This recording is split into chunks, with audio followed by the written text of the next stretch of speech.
All right, welcome to this debate. This debate is between two members of the Disney.GG Discord. This debate is obviously people on Lactoid Stream will know Lactoid. Those tuning in will know this debate has been trying to happen for a while. As well as we're going to try and make sure that this debate is civil. We're going to try and make sure that specifically there is no, personal attacks against the other debater during this debate. We're also going to try to make sure that both people will have equal amount of time to make their arguments during this debate. So during this debate, you may not see it on stream, but I will personally be keeping a 50-minute chess clock for both debaters. This will be including opening and closing arguments, unless we've had some edge cases to where that might not be the case. Before this debate, there's been rules set specifically about the format, which are specifically opening statements, responses to those opening statements, and then we go to kind of more timed-ish responses to where people will get a time, and they'll be used up there on chess clock, and then the other person will get to respond on the chess clock, and then we can do that until we get to around the time it seems they're going to be closing. During that period of time, if it seems like they're kind of going in circles, I have the ability to ask an open-ended question or a pointed question to one of the debaters. And then after that, we can hopefully move the debate forward with that question. There obviously was debate about the format and stuff, funnily enough, which would have been a funny debate in and of itself.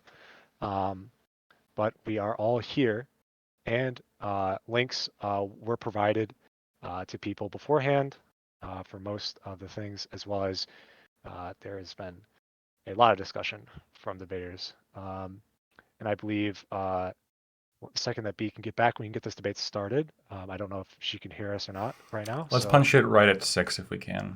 Yeah, that sounds about a good idea. Here, let me open up stream. Macho, do you see any questions before the debate starts that might be important to the format that people want to know? No, I'm just asking, making sure audio is good. Everyone thinks audio is good, or at least one person thinks it. So, well, we'll get this started right at 6, and then Lactoid can begin his opening statement. Good luck. Handshake. Yeah. Sure. I don't know. I mean, we're trying. Yeah. All right, 10.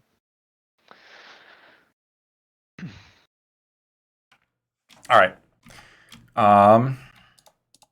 1 second.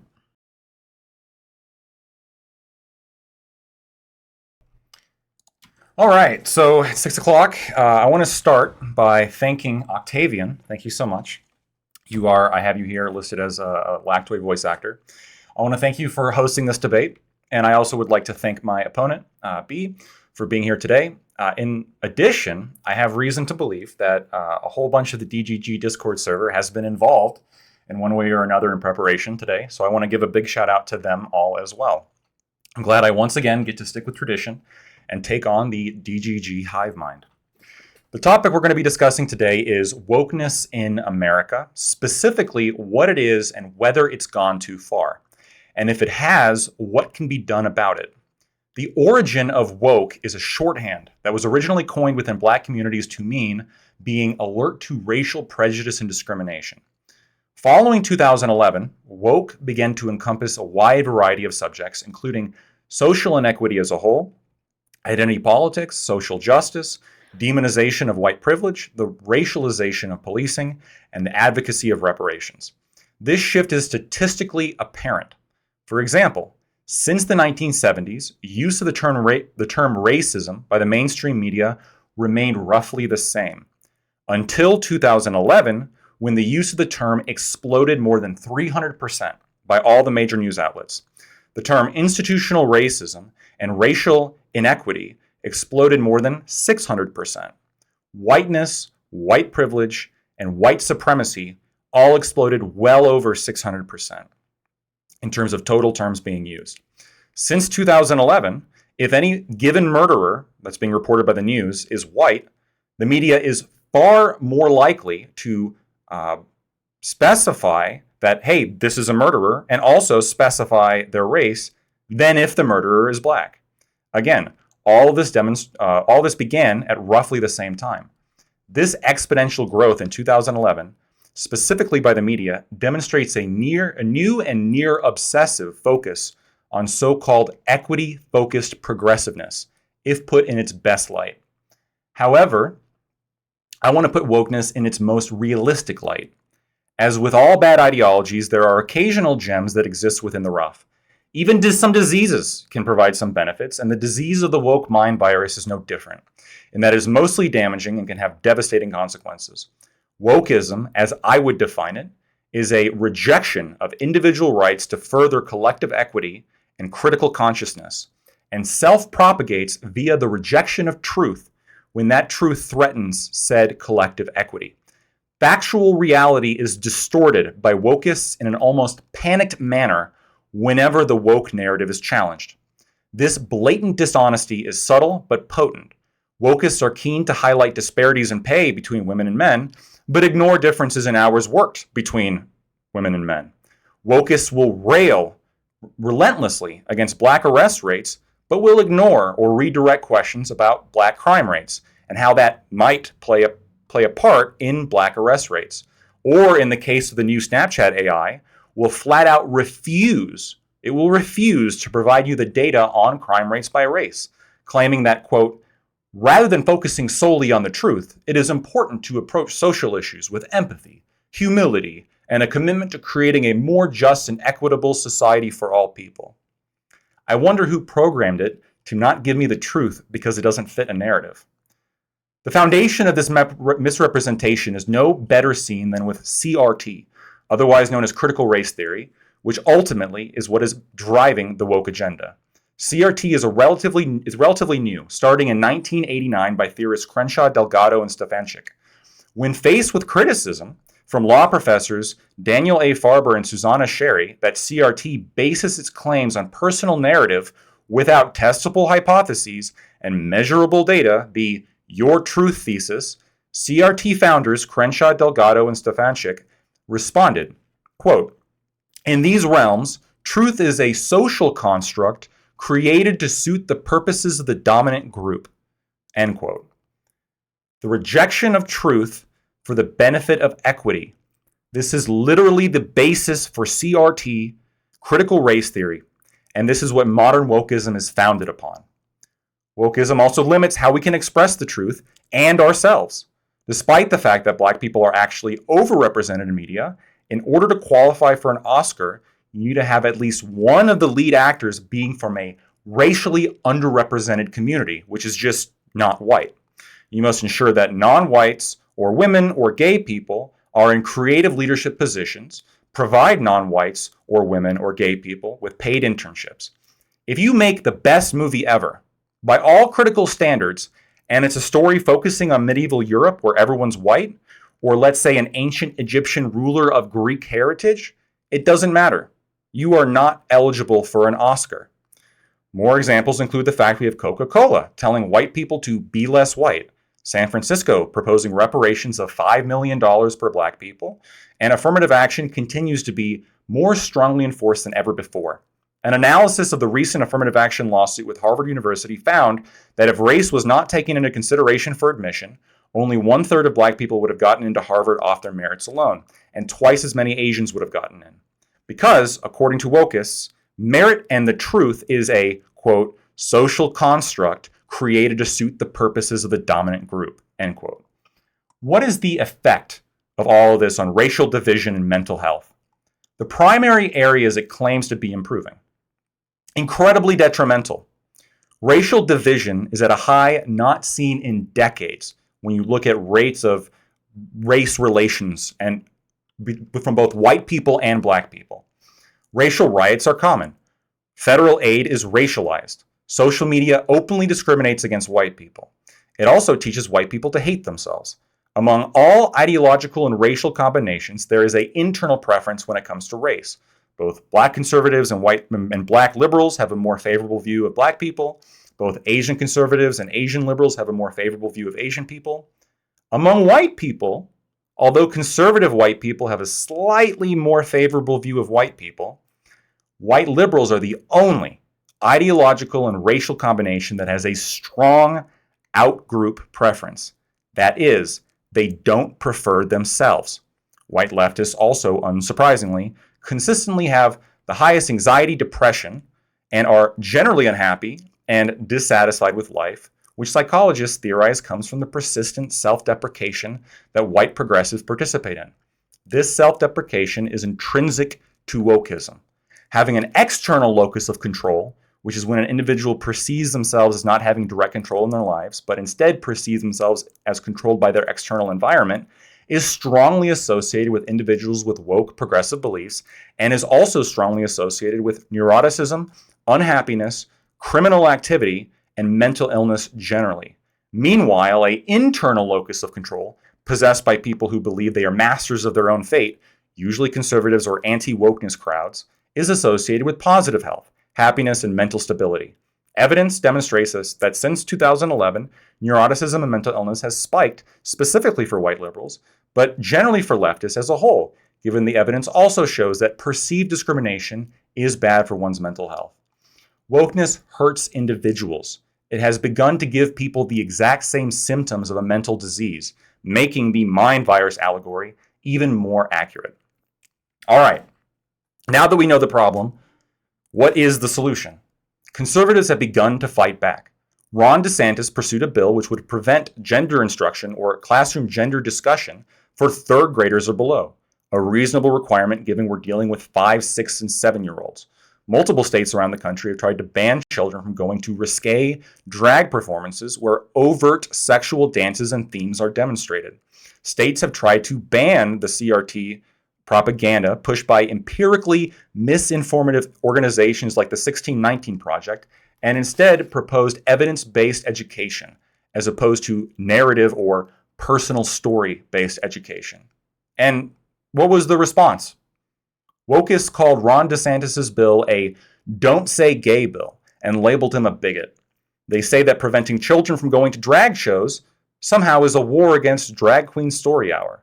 Further, Republicans are called racist when they oppose CRT. I think the position is clear. The fact that wokists got upset when people said it was okay to be white betrays what they actually think. They don't think it is. And modern anti-racism is based on this principle. Whether said explicitly or implicitly, if you are white, they think you are a problem, and they relish your downfall. Despite the fact I think this is mostly a cultural issue that needs to be fixed through intense self-reflection, I do have some legal proposals that I'm sure we'll get into throughout the course of this debate, such as controlling the curriculum of our public schools by banning unobjective propaganda such as critical consciousness, critical gender studies, and critical race theory, and instead teaching actual history, and a number of other proposals. But I think ultimately all these will go a long way at preventing propagation of the woke mind virus. And that is time for Lactoid. B, you can give your opening statement. Whenever you're ready.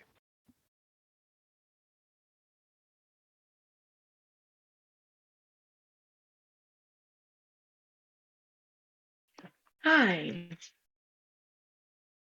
May it please the court. To bring about change, you must not be afraid to take the first step. We will fail when we fail to try. Participating in addressing racial injustice and prejudices is all about trying and making the sincere effort to repair prior injustices. Hi, I'm B. We're here today discussing what is woke culture and whether or not it has pushed progress too far forward or whether it has set, culture too far forward or whether it has set culture back. I'm here to argue woke culture has not pushed us too far forward. And in fact, any complaint about it moving too far forward is indicative of someone not understanding the actual metal that is involved within what is an American culture and system. Currently, I'm also going to be here today because there's so much misinformation and rumors and myths and smoke and mirrors. And I'm going to demonstrate to you how exactly to defeat and see what goes on behind the curtain of the conservative Wizard of Oz and demonstrate to you why it is all smoke and mirrors. So again, as my opposing counsel correctly stated, woke does come from Black community, in particular, referring to alertness to racial prejudice and injustice. It really came about by an artist of the name Leadbelly, also known as Huddie Ledbetter, who used the phrase "stay woke" as part of a spoken afterword to a 1938 recording of the song Scottsboro Boys. Scottsboro Boys is in reference to 9 young Black men who were accused, tried, and convicted of crimes they didn't commit against 2 white women. The line specifically goes, "Best stay woke, keep their eyes open if they go around there." This word and this phrasing and this meaning has been intrinsic to Black culture since that point in time. I think we can see that with the demonstrable effects of the different education that young Black men and women receive that differ even from other young white children, and the differing lived-in experiences that, to our detriment, we really only became aware of, loudly so, in 2011 through 2015, and especially in 2020. So my opposing counsel specifically discussed, I believe,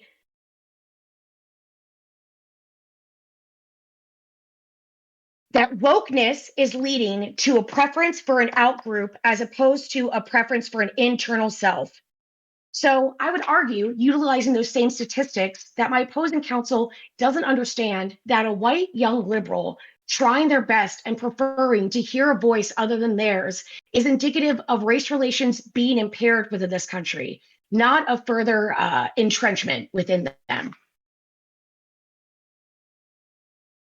So while woke has been utilized since 1923, it has truly come about and been intrinsic in today's culture of being awake to racial alertness and prejudice since 2020.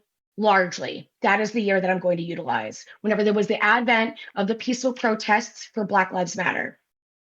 Now, this isn't the first time marginalized communities have participated in a boycott. We saw this in response to reactionary attempts to regulate and silence people, from the Fugitive Slave Act to the Jim Crow era, to redlining housing districts, to the Tulsa Race Massacre, to the 2020 peaceful protests that were stopped. However, with unregulated social media platforms and the ability to be heard by a larger group of people than ever before, what we do have is an unprecedented time when the racial diaspora actually has a say in what is going on in their own country. Woke culture has acted as a catalyst for social progress in a way that is unprecedented. And it is a little bit terrifying. It's sometimes scary to be going this quickly and to not really know what to do with it. But that encapsulates and describes America throughout the entirety of its history. Relatively, we're still such a young country to have accomplished everything that we do, to put men on the moon, to be able to win World War II effectively. The fact that we have and will continue to adapt, change, and grow only speaks to one of our strengths. It doesn't go to our detriment. Also, culture has always been able to slow itself down and state when it has gone too far and regulated itself. That is one of the wonderful things about politics, progress, and our own socioeconomic culture. Moreover, woke culture encourages empathy and compassion. Acknowledging and teaching the experiences and struggles being faced by marginalized communities fosters a sense of understanding and solidarity among diverse groups. This diversity does not indoctrinate young white children to hate themselves. It's indicative of an actual integration and encouraging that history is not just white history. As a historian myself, this all comes underneath the title of historiography, which is how do we record history? It's very easy to listen to the victors or old dead white men, as one of my professors used to say that she studied. However, after the GI Bill, and after we started hearing from members of the diaspora, with women entering into college, young Black men, young Asian Hispanics, and unprecedented records, we began hearing voices that we had never heard before in a way that started having a significant meaning far earlier than just 2020. From Dr. Ibram Kendi's How to Be Anti-Racist being a New York Times bestseller book for the past 5 years, as well as sold out copies of The New Jim Crow and other books touching on the topics of racial minorities and struggles that racial minorities have in America. It has only promoted further dialogue, empathy, and a commitment to dismantle systems of oppression that perpetuate injustice. There's going to be a lot of critics. Also, there's going to be a lot of conflation. So this is why I'm going to be so insistent on utilizing the dictionary definition of woke and refusing to move outside of this boundary. As you just heard my opposing counsel state, he discussed mental health, mental illness, and the backlash of wokeness even affecting Oscars and the requirement to have one member of the leading cast be a member, be a POC person without, where they would no longer be considered for an Oscar. To be clear, that's not a bad thing. It's not a bad thing to try and insert and create and stumble through the stumbling blocks of trying to do your best to create a change. While criticizing wokeness and including transgender, gender identity, trigger warnings, mental illness, the new education system, critical race theory, underneath that umbrella, it demonstrates again what conservatives have done best, which is taking something from a culture that they don't want any part of and trying to use it to vilify that culture. This is an attempt to create a modern day witch hunt. And I don't think that any American who has participated even a little bit or been around in the last 3 to 5 years wants that at all. There's no way to unring the bell. There's no way to stop this. There's no way to prevent young kids in Generation Z from having participated so heavily that 48% of them participated in the creation and leading of the peaceful protests that occurred in 2020 in every major capital in every state in this country.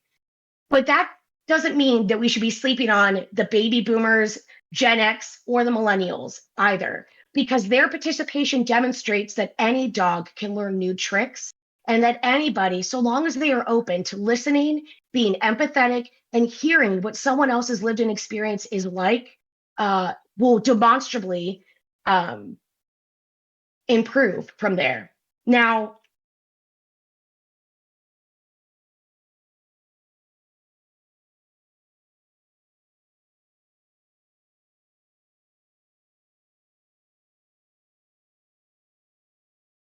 when we discuss again whether or not it is time to put America back to sleep when it comes to whether we are alert to racial inequity and racial justice, it's really important to remember what conservatives are asking you to do. They're asking you to close your eyes and put your head back in the sand and pretend that you do not notice the dimming of other colors that are used to paint the portrait of America. The inclusion of the different racial diaspora and the inclusion of racial minorities and the outspoken efforts of the racial majority or white people to heal and try to rectify those prior wrongs only makes this whole portrait of America more beautiful.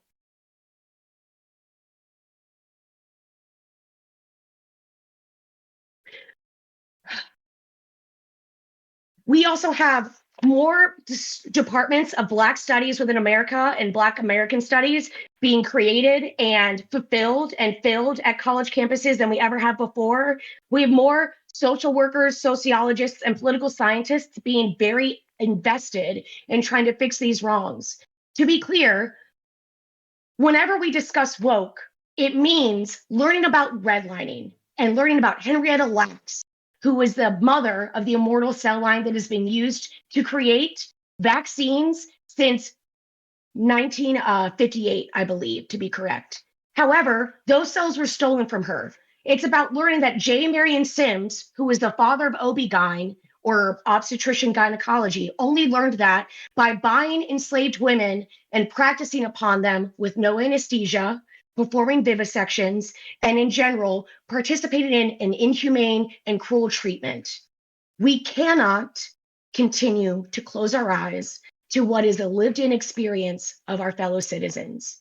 We can't do that and pretend to still want to participate in everything that makes America great at all.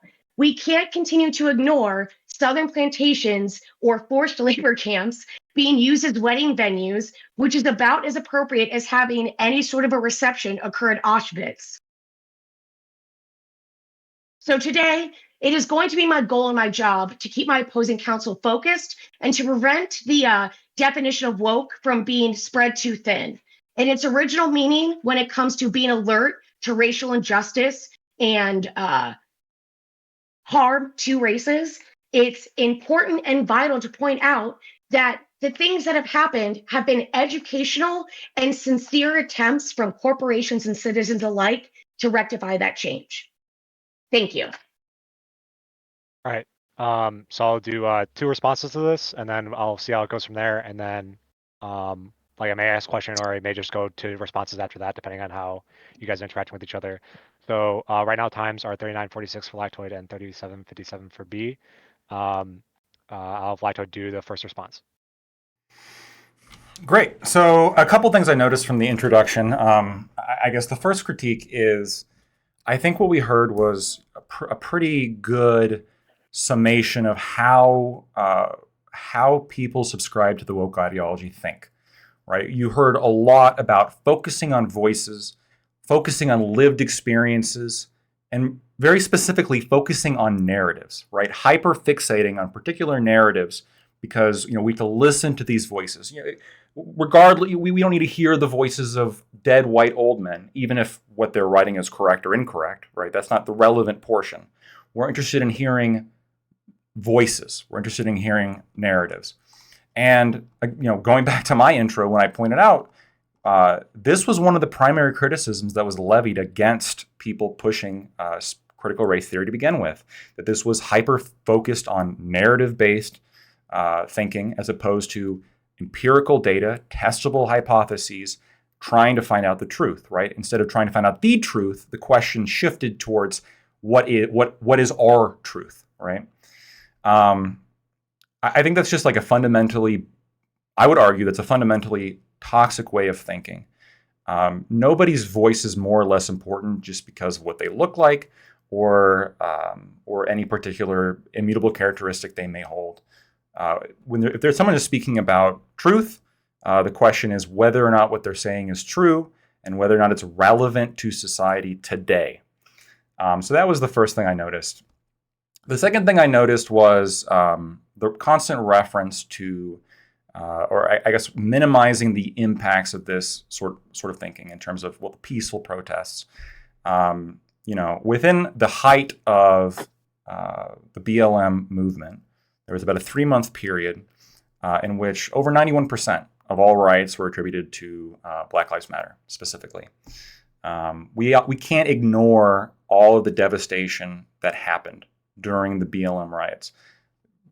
As is true with every political movement in which those riots, are all of them rioters? Obviously not. Is even most of the organizations and most of the people coming together, are they rioting? Obviously not. In fact, most people on January 6th didn't riot either, right? If you look at the crowd, the vast majority of people didn't do it. But you have to take a look at what is the sort of ideology that's compelling people, and is this becoming a major problem? I think the BLM riots showed that it was a problem. Touching back a little bit, I guess, on the focus on lived experiences and narratives. A lot of this is done with the interest of dwelling on injustices of the past, which implicitly leads to blaming people today, and oftentimes explicitly when we're talking about reparations, and attributes guilt. Right? There is a guilt attribution to white people when, again, the dwelling on these racial narratives is put in schools and is constantly on the mainstream media, specifically after 2011, an almost uniform manner among all the top media groups. This also leads to psychological changes, right? The public university system in my state, for example, just did a poll on student attitudes. It turns out, unsurprisingly, that the vast majority of progressive students, or students who subscribe to a woke ideology, were very firmly in favor of censorship, very firmly in favor of making sure that only specific narratives could be allowed to be spoken within the campuses that they happen to be on, while conservative students and people who are further away from the woke mindset were actually completely opposite, right? They were in favor of freedom of speech, and they were in favor of people simply being able to state the truth or being able to make arguments, as opposed to, no, you have to stick to a particular narrative. And the last thing I want to end with, from what I heard, was, You hear, you heard this encourages empathy and compassion. This is a wonderful burden that we're taking on in order to make things better. And we're really making progress. That word is often used, progress. And my question is, if we're aiming to make progress here, right? I don't understand why race relations, reported by both white people and black people, would be so much lower compared to 20 years ago. That very consistently, people have an assumption that people are more racist today. Race relations are very vitriolic. And we also see, along with that, mental illness on the rise of subscribers and purveyors of woke culture. It would seem that in the interest of race relations, of actually making progress, and the interest of mental stability, we're actually going backward, at least according to the numbers I've seen. So I'll end there. All right, and B, for your response. Okay. I do want to say specifically we agreed to keep on topic. Both of you have been doing pretty good at that so far. I just want to make sure we're all cool with that. We do have a dog rule for if a bee has barking too much, we will enforce what we call the dog rule, which is bee has to go. I need a graphic flashing that says Betty White barking. Yeah, but go ahead, B. As I say that, instantaneously we have a barking dog.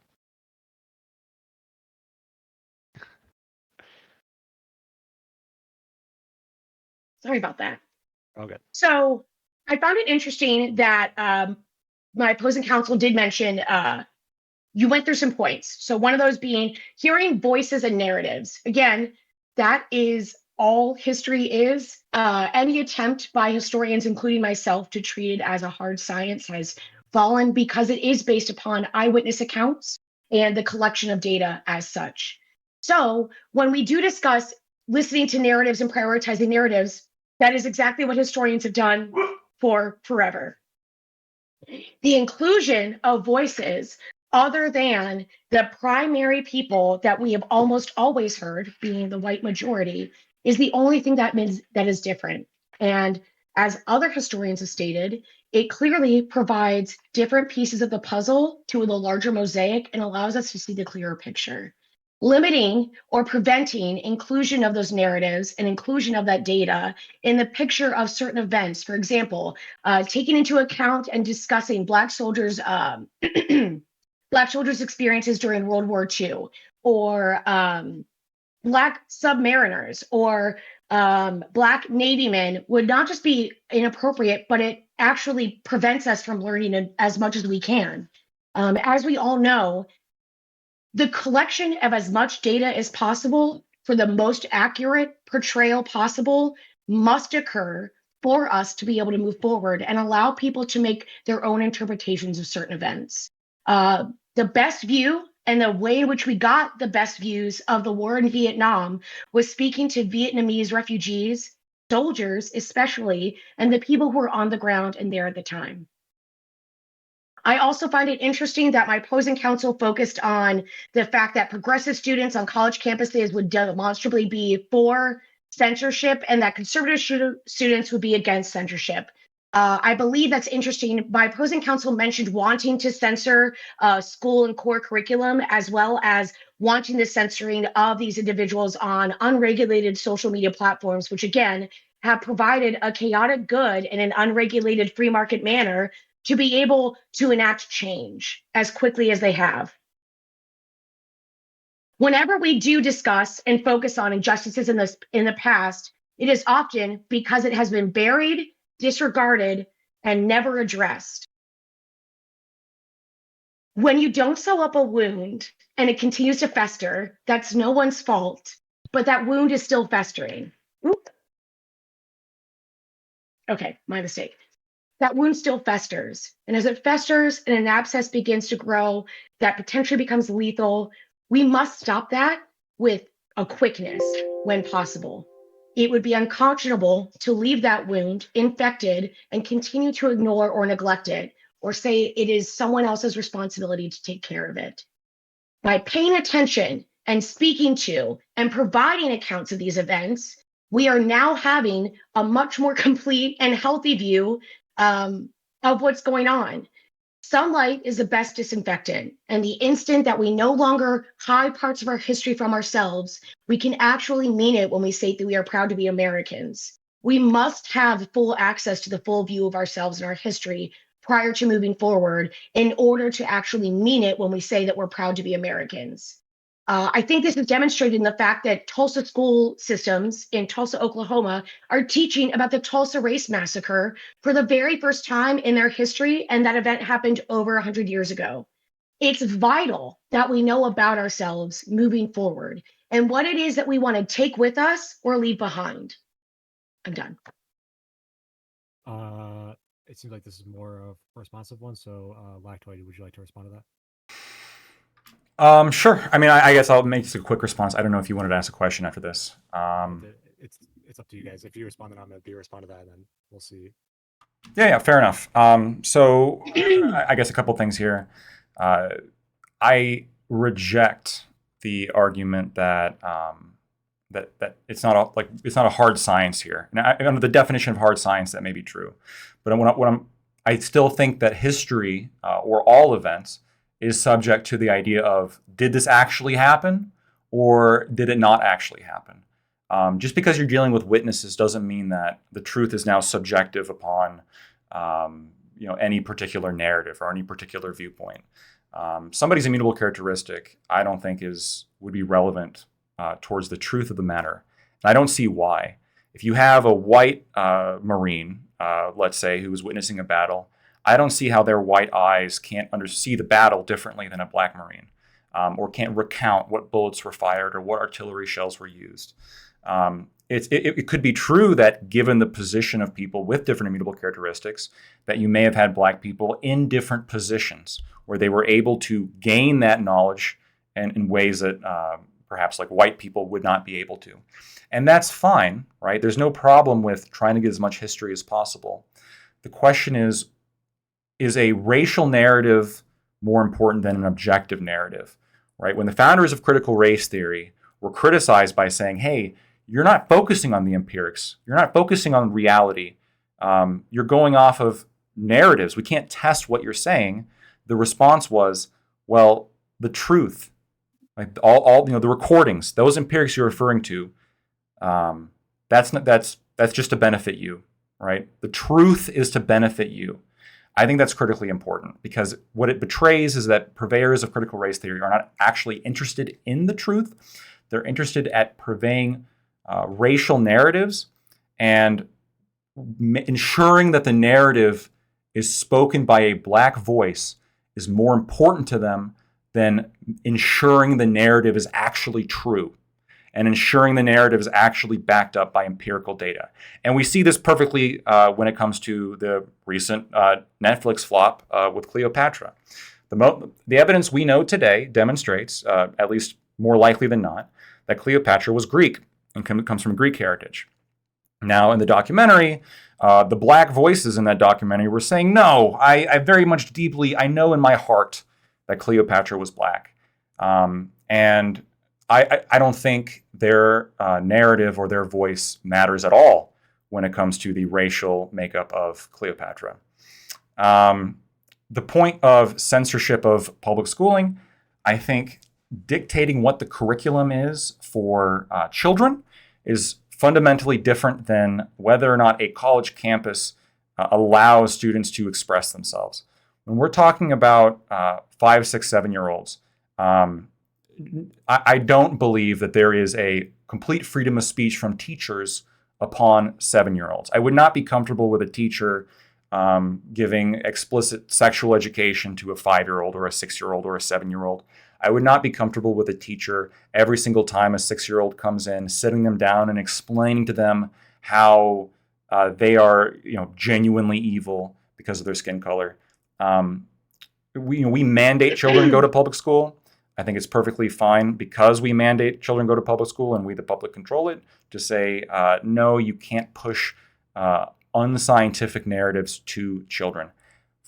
That's not censorship, but telling a conservative student you're not allowed to have a different opinion on trans people, that is censorship. The two are fundamentally different. The last thing, again, I want to say is treating the wound. We need to treat it. It's infected.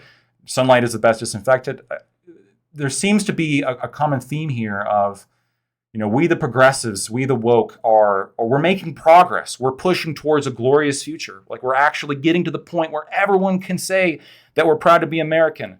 And yet, all the numbers demonstrate the exact opposite. Less and less people are proud to be Americans. Less and less people think racial relations are better off. There's more racial tension. There's more racial riots. There's more mental illness. There's more people who are genuinely feel guilty and feel and despise themselves because of the racial narratives that are pushed in America. Although the stated goal might be laudable, all the methods and the actual results demonstrate the exact opposite. All right. B.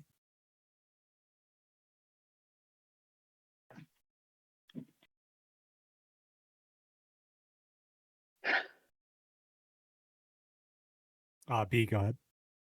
I find it to be a 3-card Monty when one says the woke people engage in censorship far more often, and that the only way to retaliate to that is to encourage and ask for government censorship and interference in one of the most important relationships that we will ever have, the parent-child relationship, and asks for a nanny state effectually. A parent choosing to allow their kid to listen to a drag queen read them a story in the library, which is a lot of what these events are not the boogeymen that, again, the Republicans may want to make. But that, again, doesn't even fall underneath the very narrow topic that we said. As you just saw, being able to try and distract, detract, or confuse are some of the greatest weapons conservatives will have when trying to discuss woke culture and why it's bad. Woke culture only responds to racial injustices and being aware of it. It maybe should be spread to the transgender community, LGBTQ, etc. However, that's a time for another debate, and that's certainly not this one. Can I briefly respond, Octavian, or are you going to go? You can give quick, under a minute or whatever. Yeah. Just to clarify, I'm not in favor whatsoever of government censorship or interference between a parent and a child. I was specifically referring to public school teachers dealing with 5, 6, and 7-year-olds. And I want to point out what just happened was exactly what I said is often said in my intro, which is people who want to prevent kids from going to risque drag shows, specifically ones in which people have giant papier-mâché tits and are grinding their genitals on each other. The common response to that is, well, you want to stop kids from going to Drag Queen Story Hour. It just happened. Nobody's trying to stop that. We're trying to stop sexualization. And that's all I got for that. Under a minute if she needs to respond to that. I don't. Thank you. All right. So it seems like one of the open questions I had prepped for this is something that we're getting onto. Specifically, it seems that both of you are interested in dealing with making sure voices are heard and people are not censored by the government or other forces, for example, positions of power. How can you, B would argue that having CRT or quote unquote woke ideology is important. However, Lactoid would say that enforcing this ideology or putting this ideology forward would lead to more censorship. I would like both of you at some point in this to argue how your side is making sure people are able to get their voices heard more and does not lead to censorship. For example, B would say Lactoid with the bill in Florida. The same thing with B. Lactoid would say about the specific people in Hollywood or wherever else he would say people are getting censored from CRT and universities. I'll start this off with B since she decided not to respond. Specifically, the question is about censorship since I kind of muddled it up a bit. Could you ask that question again, please? Yeah. So how does your, let me just make it clear, more clear. Mm-hmm. How does your side seem to lift up voices more and censor less than the other side, basically? By not participating and not choosing which voices should be heard. I think through the use of social media platforms like Twitter, especially, even LinkedIn, Facebook, Instagram, and others, they don't choose. They don't pick spokespeople. Things that go viral organically, that are stories and experiences and narratives from individuals that spread like wildfire all throughout that social media platform, is a demonstrable, wonderful effect of what a free market economy, especially whenever it comes to free speech, happens and how it occurs on a social media platform. People even nowadays referring to Black Twitter as being a very strong educator and indicator and temperature for how things are going is vital. So that is how I would state. There is no involvement. That social media platform is a chaotic good. All right, Lightfoot. Yeah, I don't. I thought it was interesting when it was said not choosing what voices should be heard. This seems to be counter to what was said before, and also what is constantly said by the woke crowd, which is we need to elevate Black voices.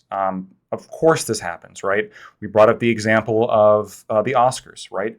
Artists aren't even allowed to make the kind of art they want. They're not allowed to choose what lead actors they want because there are impositions from different organizations dictating what voices get to be heard. I agree. We should not be dictating what voices should be heard. I think that in our personal lives, we should be prioritizing the truth. I'm not in favor of censorship at all. Right? And, in terms of, again, like adults having conversations, elementary school teachers with 5-year-olds is an entirely different story. And I'm sure everyone would agree to some extent. But when it comes to adults, I'm not in favor of censorship. What I'm advocating for is a cultural skepticism towards narrative-based ideology instead of truth-based ideology, right? If somebody tells you something and you're skeptical and they say, no, your skepticism comes from your whiteness, that's immediately a red flag, right? You should be asking people why they know something as opposed to, I'm Black and I'm saying this. Nobody's voice is more important or less important just because they happen to be white or Black. Okay, B, do you have a response to that, or would you like to I answer? absolutely do. Thank you. So I understand now the misunderstanding that my opposing counsel is having. And again, I think that this is very common amongst conservative circles, either because they haven't sat down and actually contemplated or read about what it is to be woke, or they have not contemplated what it is that really bothers them about it. He just misconstrued my advocation for the elevation of unheard voices, meaning the lowering or muting of voices that are still speaking. I think this is another common misconception that a lot of people, in particular conservatives, fear and feel, which is that by including and elevating and allowing equity to happen for the racial diaspora, that they will inherently lose power or lose their spot. And in most cases, it is not a one in and one out. Everyone has a right to be considered a valuable part of the country, a valuable human being. I'm going to dog roll at this point.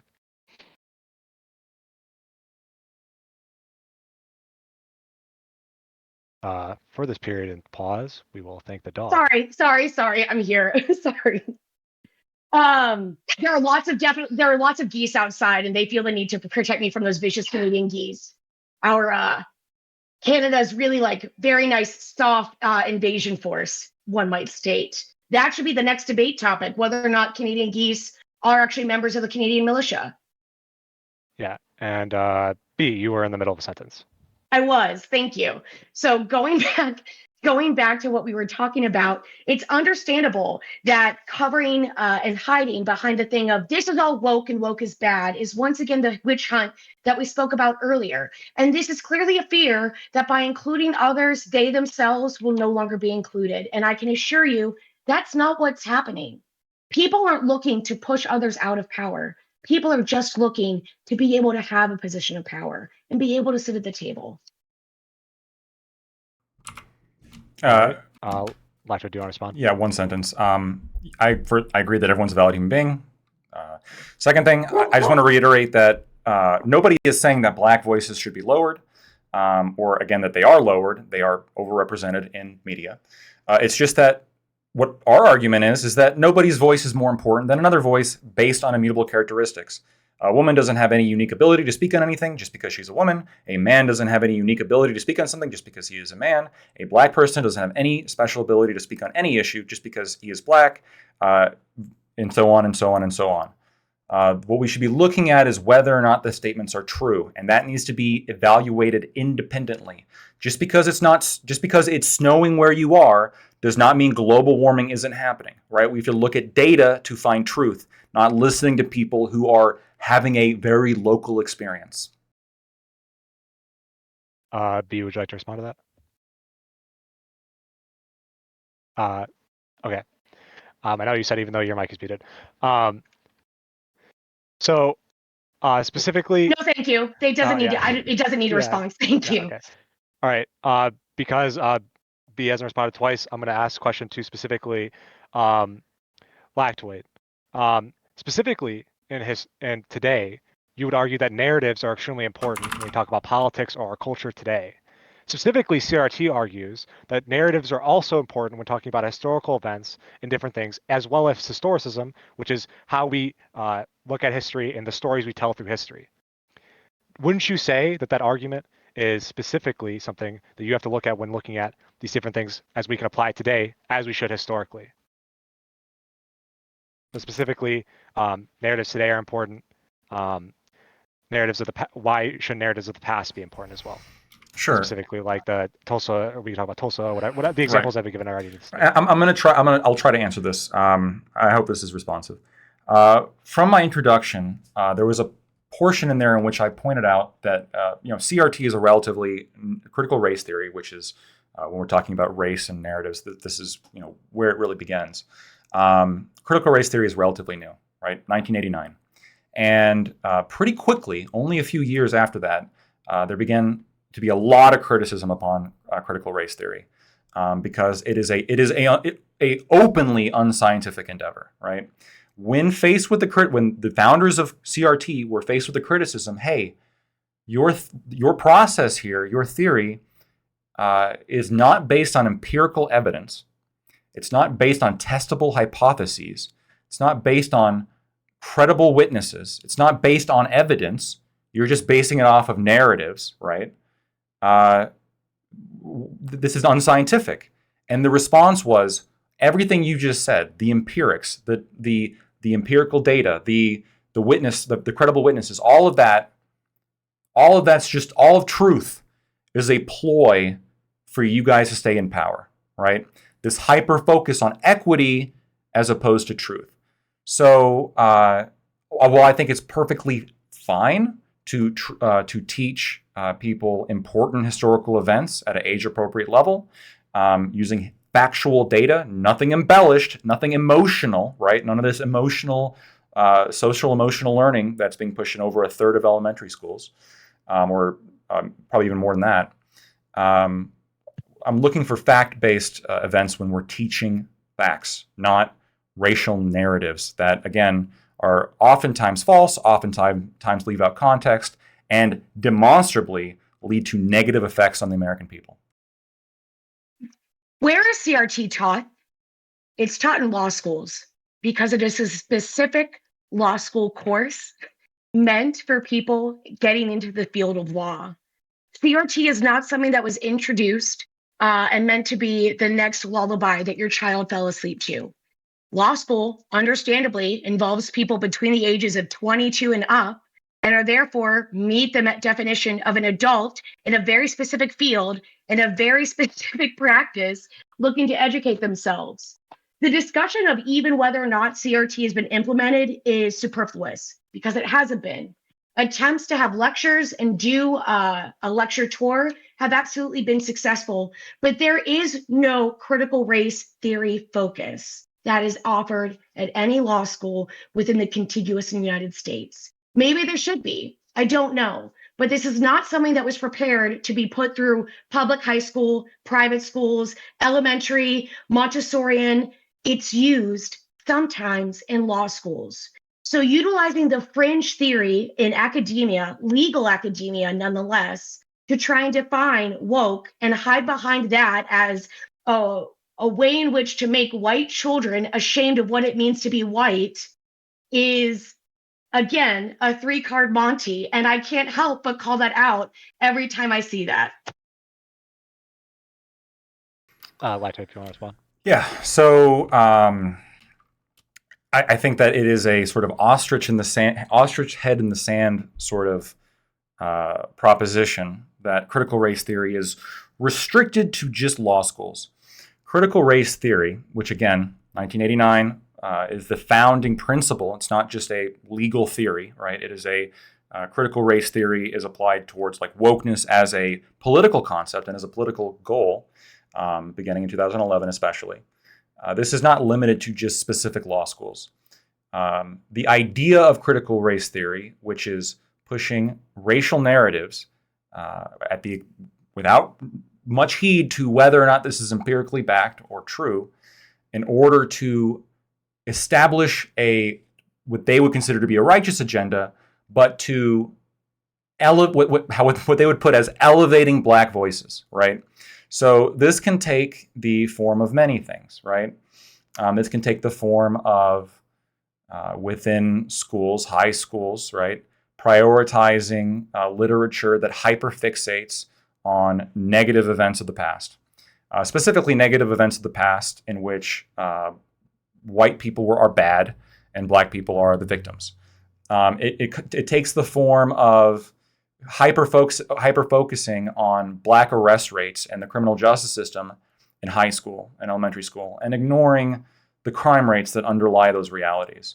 The entire goal of critical race theory as a societal construct is to omit inconvenient truths in order to support an agenda that is demonizing the dominant group for the sake of equity. And that goes back to, again, how I think wokeness should be defined, which is the rejection of individual rights for the sake of equity. Equity and critical consciousness is the focus of people who are obsessed with wokeness. And I mean, if you really do believe that critical race, like as long as we don't, like the only critical race theory that exists is the specific courses that we call critical race theory in law schools, and none of this actually exists. Not only do I think that's just, I guess, naive, but then the follow-up question is, if that is true, if what you're saying is, no, this is just Twitter leftists, this is not a big deal, then what's the concern with banning critical race theory in elementary schools? It would seem to make sense to me if it's not being taught to children, then we should be able to ban it. All right, B, if you have a response. I again find it interesting that my opposing counsel seeks to ban and prevent information from being added and or allowed to be accessed in any public education system within this country. Once again, how does one ban teaching others about slavery, the history of slavery, and what happened in certain states? We've actually seen a rise in the education and the continued education of the Civil War being called the Civil War in any state below the Mason-Dixon line. This is incredible. This is a wonderful, outstanding progression because it is an attempt to rectify the past. We also see, as students have become more educated, there have been more endeavors to take down statues dedicated to people who are traitors to this country, such as Robert E. Lee. We don't need to justify or hide behind the idea of heritage and not hate to take down statues to people like Robert E. Lee, who disrespect everything about America, and put them up to actual forefathers that we should and could and will be proud of, white or not. We deserve better than that. And our kids deserve better than that. The idea of banning any avenue towards education in any schooling system, I think Betty White said it best, and that's just a really bad idea. I'm going to pause for a second just so we can calm down Betty White. All right. I'll wait for B to get back just for 1 second. Dog rules being enforced once again. And I got this two-sentence response to that as well when you get a chance. Yep. This stream is obviously, as normal, sponsored by dogs and their hatred of geese. Geese are terrible beings that should be eradicated from society. She is deeply prejudiced. She needs some of her own critical race theory about how geese are lovely creatures sometimes. Maybe I do too. Lactoid, your response.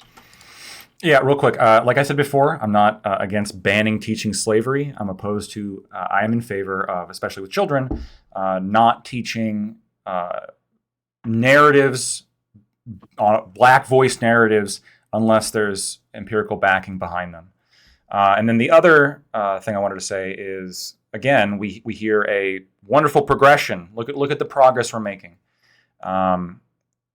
For all this progress that the racial education in the United States is producing, again, informed by critical race theory and wokeness broadly, this is empirically leading to more racial division and neuroticism and general unhappiness.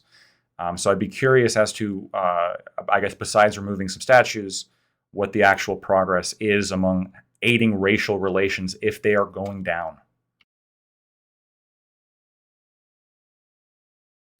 B, would you like to respond to that? No, thank you. We can move on. Okay. So specifically, it seems like in referencing multiple times during this debate, we've referenced an act known as the Florida Parental Rights and Education Act, otherwise known as the Don't Say Gay Bill. Specifically, when we look at this bill, it has been obviously supported by those who oppose things like CRT, the quote-unquote woke agenda, and other things that Lactoid would be arguing against, and would probably be supportive of the bill. And we see it'd be arguing obviously against what B is saying. Lactoid. Specifically, opponents of this bill will argue that this bill is censorship and specifically harms general people and teachers just trying to do their job. B, how can you say that specifically children shouldn't be able to, should be able to just allow them to say anything to them from teachers that are obviously, according to the bill, ideological in nature, such as from the LGBT ideology. So I'm going to start specifically with B because she did not respond. To be clear, this bill is again trying to stop something that hasn't even begun or could not even potentially begin. Sexual education for kids usually begins in the 5th and or 6th grade, and that varies from state to state. So the attempt to legislate against something that has or has not happened yet and to prevent Black voice narratives. So I guess kids shouldn't be reading the autobiography of Harriet Tubman or Booker T. Washington or Henrietta Lacks or W.E.B. Du Bois or as we continue on, or James Baldwin or August Wilson is not worth commenting on, to be quite frank. When it comes to whether or not schools can teach their kids any ideology, schools are already very careful and deeply regulated as it is. Putting in a bill to stop something that's not happening seems to be an attempt to distract from actual issues and stop them from going forward. Again, this is a great effort to dip, dive, dodge, duck, dip the actual issues and to sit with that discomfort that while progressives or liberals or Democrats or moderates are willing to do, it does not seem conservatives are.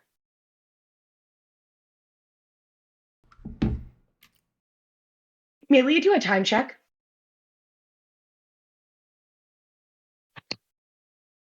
Sorry, I was muted. Right now you have 25-24 and Lactoid has 20-30. Could you re-ask the question, please? Yeah, so specifically the parental, I hate that I wrote these super long questions. The Florida Parental Rights Act and Education Act, or Don't Say Gay Bill, has been passed. Specifically Lactoid, how can you argue that this is not censorship when this bill specifically has stated that it's going against the quote LGBT ideology and specifically is stopping people from teaching specific things to their children whenever the school or parents determine that. Right. So in the most hyper-technical sense, it may be considered censorship because whenever you stop anybody from saying anything, I suppose it's censorship, right?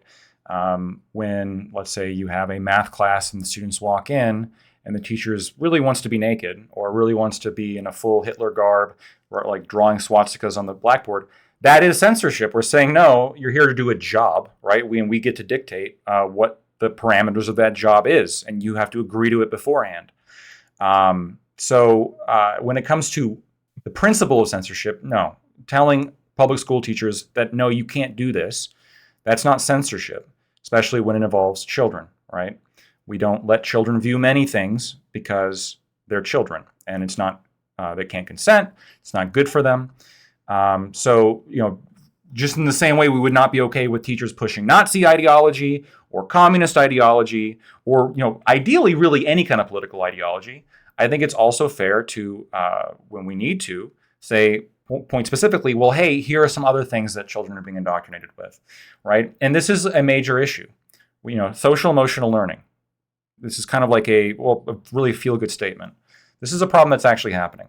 And it's well over a third of all elementary schools in America, by the company Second Step in particular. And Second Step is, again, it's hyper-focused on critical consciousness. And it's hyper-focused on raising critical awareness of voices. And obviously it's worded very vaguely on their website, but they also have meetings with Ibram X. Kendi and other organizations as well, with strong critical race theory ties or anti-racism ties. And I think it's clear what the intent here is, and that's why we have people like Ron DeSantis who are saying, no, actually, this isn't based on empirical information.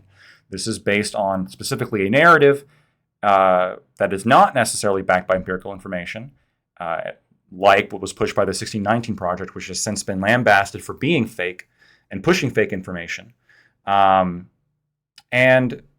I think we have a right to say, well, no, we can't teach, you don't have a right to teach third graders that 2 + 2 is 5 just because the person who said it is of a particular immutable characteristic. I'm not saying that we shouldn't have somebody be able to speak just because they're black. What we're saying is that just because somebody's black doesn't give you the right to speak. Just because you have a different immutable characteristic doesn't make you an expert. It doesn't give you any kind of credentials. Who you are doesn't give you credentials. Your credentials give you credentials. And especially among children, we should be focused on the truth. And the last thing I'm going to end with is, again, the sort of diversion. Oh, it's not happening. Don't worry, guys. It's not, you guys are freaking out about nothing. But then the question is the question there is pretty apparent. If we're freaking out about stopping something that's not happening, then why is there so much pushback, right? If this isn't a big deal, if we're not, having these kind of like gender ideology discussions with third graders or below, 5, 6, 7, 8-year-olds, if we're not doing that, then shouldn't us saying, well, we're just going to ban it, shouldn't that just be like a walk in the park? But that's not what happened, right? It wasn't a walk in the park. You had tremendous resistance. They branded it a "Don't Say Gay" bill. There was incredibly dishonest reaction to this. And I think that demonstrates, yeah, there probably was some goals here that are being thwarted by this bill. Otherwise, you wouldn't have had so much pushback. May I respond? Yeah. I think, again, what you just said is exactly the reason as to why the pushback is always great.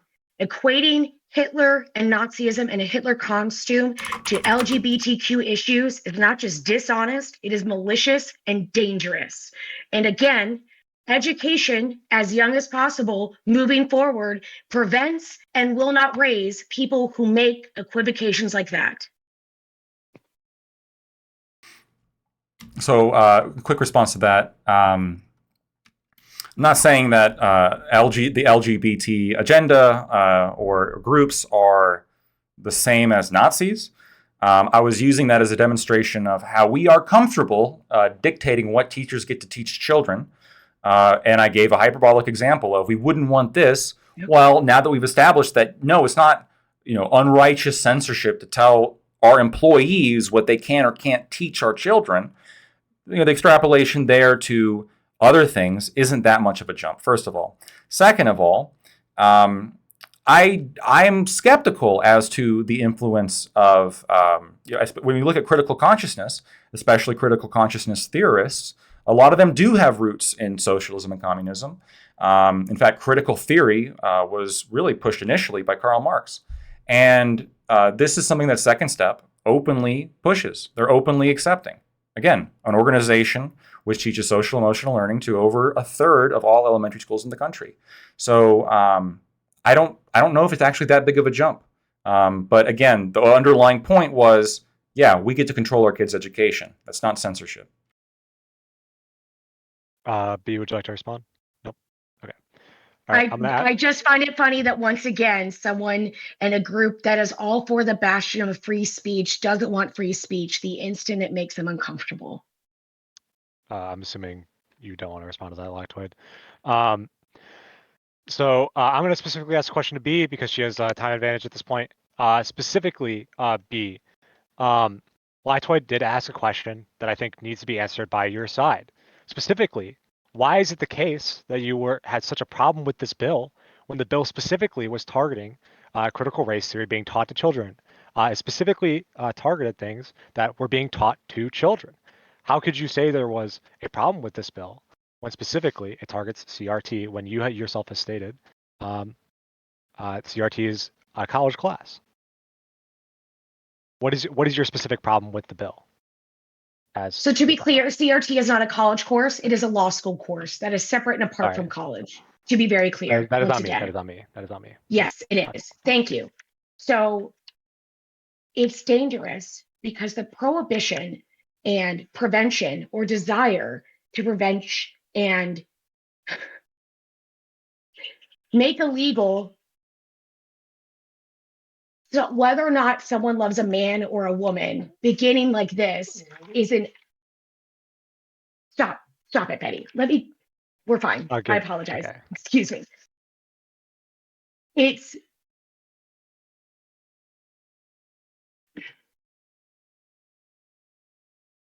allowing a bill like this to go forward has an implication upon the stigmatizing and creating and making taboo of things that have already been treated as taboo in a time during which we are doing our best to prevent that and to normalize it. Normalizing it by demonstrating that your homeroom teacher may have a husband instead of a wife should not make or demonize any of these teachers or individuals. It immediately creates an other and an us versus them in one of the most vulnerable places where we should be learning how to get along equally in elementary school. Lactoid, would you like to respond to that? Oh yeah, Lactoid, would you like to respond to that? Yeah, the Florida bill, or really any of the proposals against CRT or gender ideology being taught to children, has nothing to do with whether or not teachers can be gay or have husbands. It doesn't do that. It's not what the bill does. I also don't understand how it's demonizing teachers and individuals. Again, it's just simply putting certain prohibitions on what things can be taught to 5, 6, 7, 8-year-olds. In the same way, no, I don't think that, putting a requirement that you have to be in 7th grade to learn for health class or 5th grade to learn health class and saying, well, no, we don't want to teach 5-year-olds that. Well, this is demonizing, nymphomaniacs or demonizing this or no, that's not demonizing anybody. It's just simply saying that instruction is not appropriate for children. So I don't understand the response really. But just to comment on it, I think it's clear that the reason why people are so upset is because that's what they wanted to do. They wanted to teach CRT and gender ideology to children, and this bill stopped it. I'm not going to respond to what are baseless conspiracy theories, so we can move forward if you want, Octavian. Okay. Let's go to a different topic specifically. Specifically, okay, let me get to this one real quick. Sorry. So specifically, wokeism, as has stated by both of you, has its origins specifically in the early part of the 20th century, and specifically has changed over time, right? Lactoid would argue specifically, and it's argued already in this debate, that in 2011, the CRT and the woke kind of comes down from this ideology. B would argue that this ideology is specifically being used in positive ways as to, quote, stay woke from people's oppressors, right?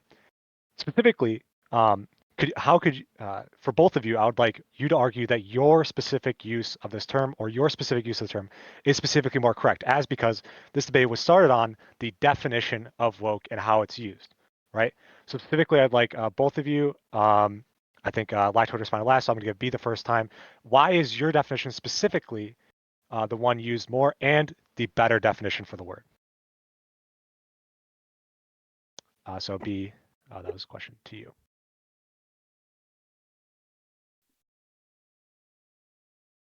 So my definition is the actual historical definition. Again, as I stated at the beginning of this debate, it was going to be my job to remove a lot of the mysticism and dispel a lot of the misinformation being spread by conservatives around woke and or what woke ideology is. It's about being alert and aware of racial injustices around one. And to be quite frank, mine is a better definition because of precedent, historicity, and its inclusion in the Oxford Dictionary. Again, wanting to expand that definition could be something that we should debate at a later time. It may be time to expand that definition in the same way it may be time to expand the definition of genocide to include the regulating of trans people to an extinct species within America. However, that's not the time or place for this debate.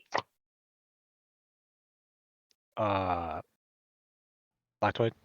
Yeah, so the reason my definition is better is because definitions can change. She's talking about a definition from the 1930s, right? I'm going to make another Nazi reference. Nazi comes from National Socialism Workers' Party. But of course, the empirics of what they were actually doing and things that they did since and our understanding of the events since changes what they were saying. No, they were not a National Socialist Workers' Party. They actually had a very different form of government that was more related to Sicilian fascism as opposed to what they were simply calling themselves. The empirics of what's actually happening is relevant. And Wikipedia expands on this, right? So like the whole fucking first paragraph says, acknowledges the obvious, which is that wokeness has since expanded, especially since 2011, because of the empirics I brought up before, news agencies, education, people's opinions.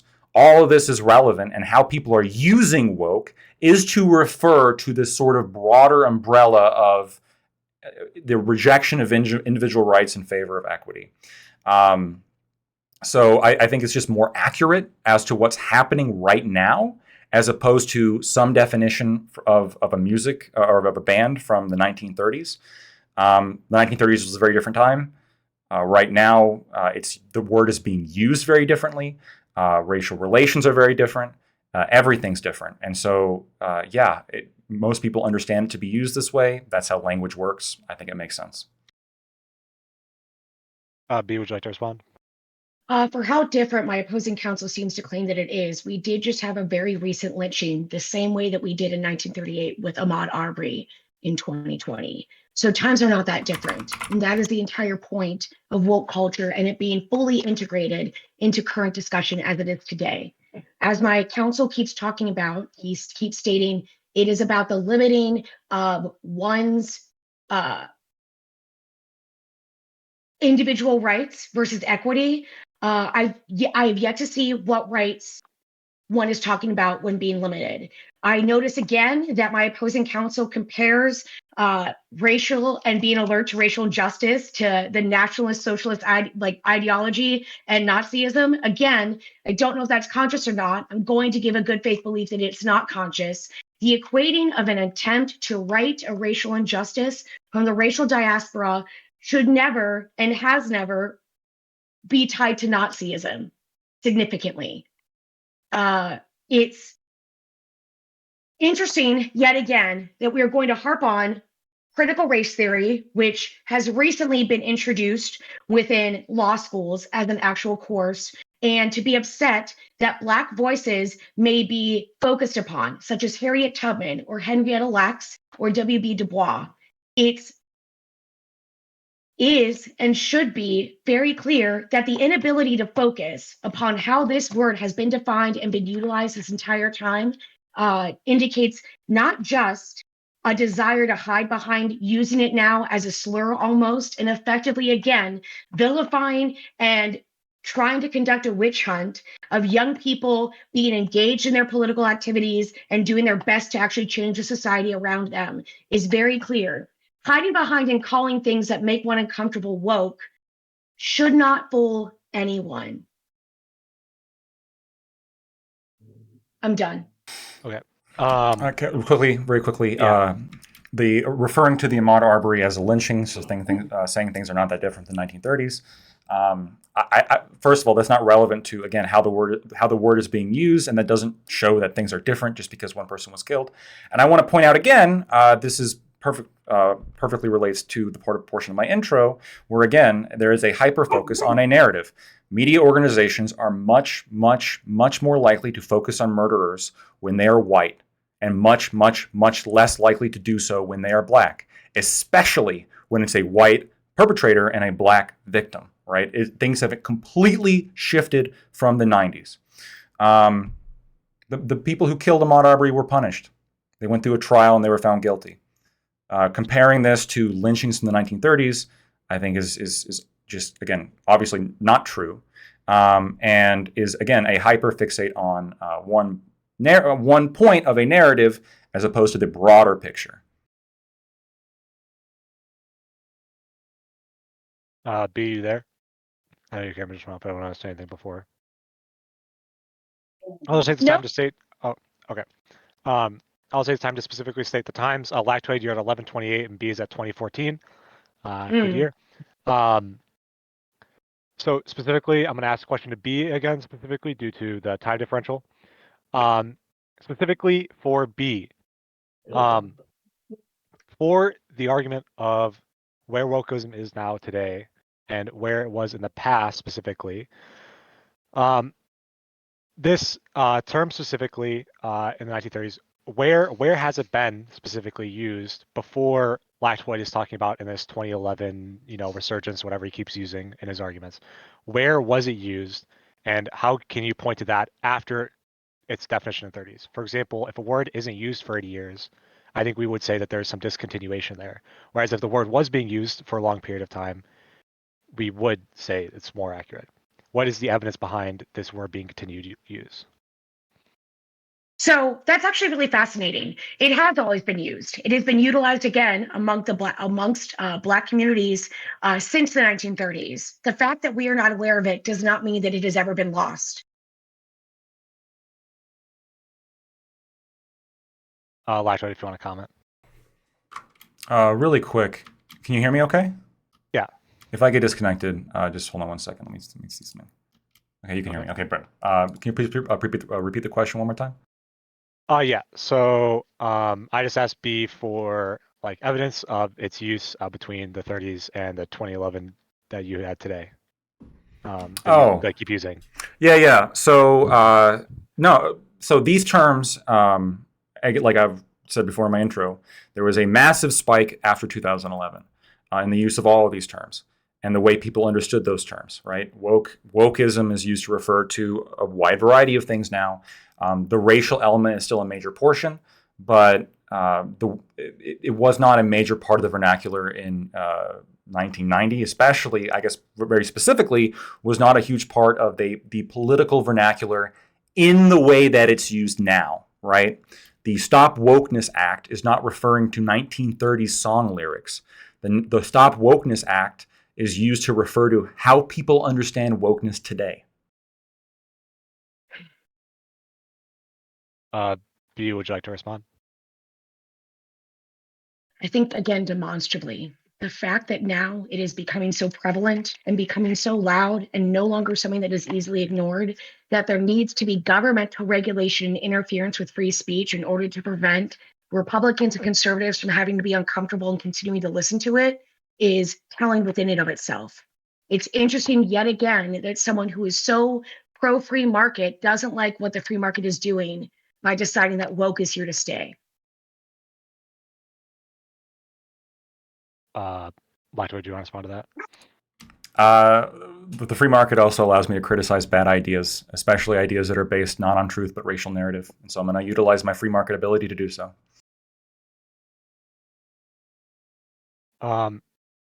Seems like both that I have run out of questions and responses are getting shorter and shorter. Do you guys want to get into closings here? Yes.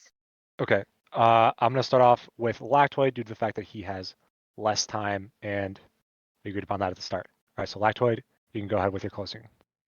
Great. So again, I want to thank you, Octavian. Thank you, B. I thought this was a good discussion. I'm actually pretty pleased with how this went. I think I was able to explain a lot of things. I was able to get the points that I wanted to make. Very specifically, I thought some of the responses were interesting, and some of them were good. But I think, again, the one thing that I sort of kept harping on, and I want to point out, at least to now, has not been addressed, is the so-called progress that's being pointed to, right? Consistently, not just from B, but consistently, we hear from a broader community, we're making progress, right? We're moving forward towards a glorious future. We're starting a discussion. That's what's often said, right? We're beginning the discussion.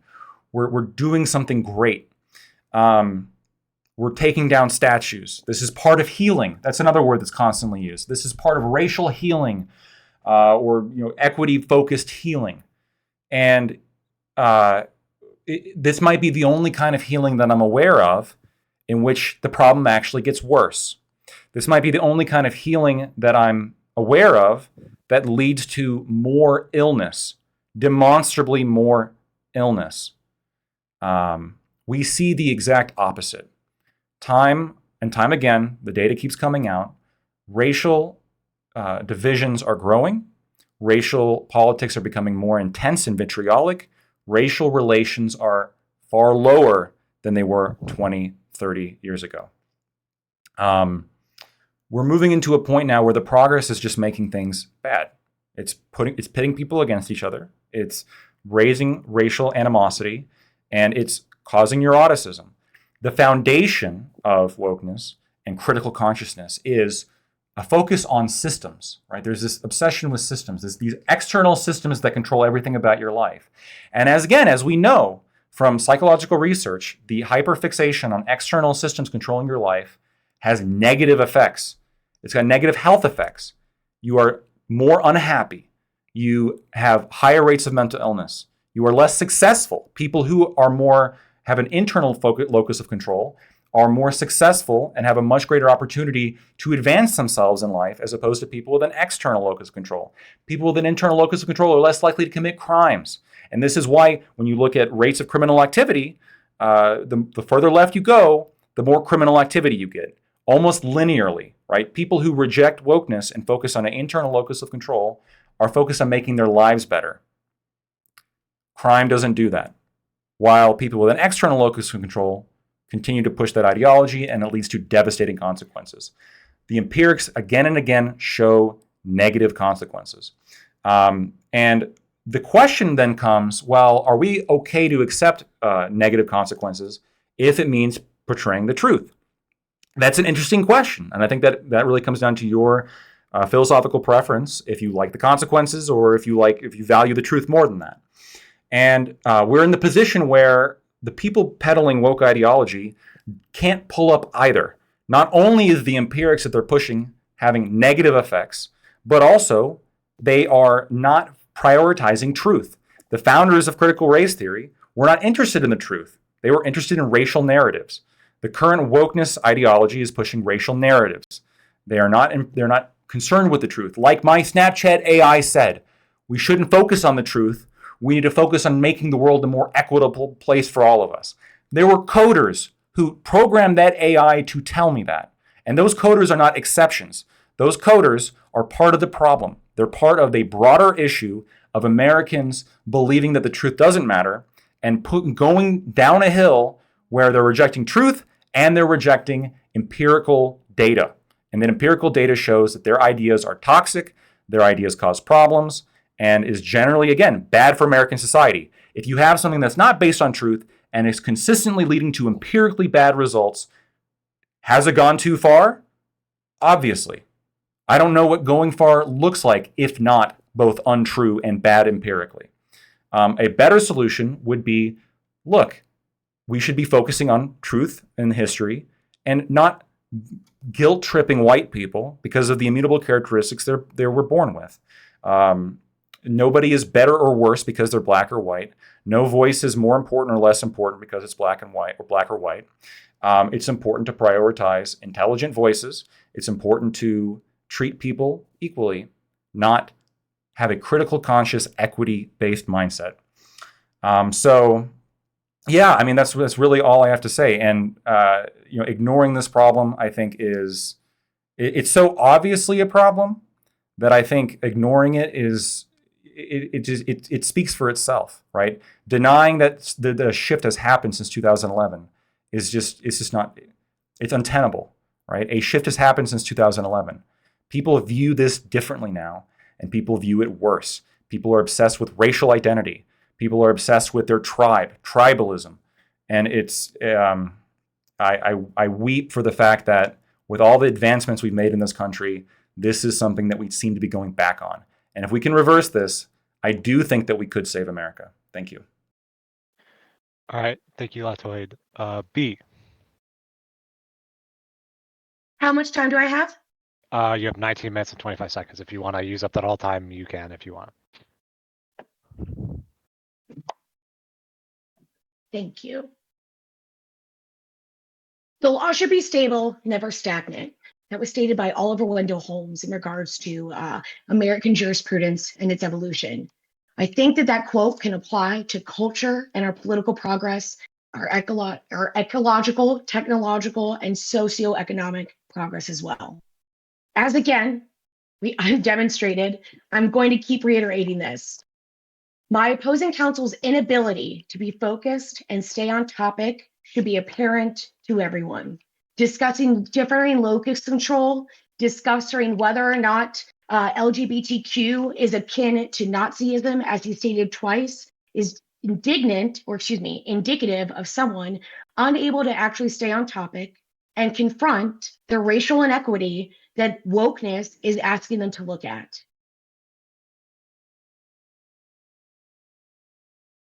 If you really have a drive into a cause worth caring about with the effects on yourself and everyone else in America, taking a moment to reflect is vital.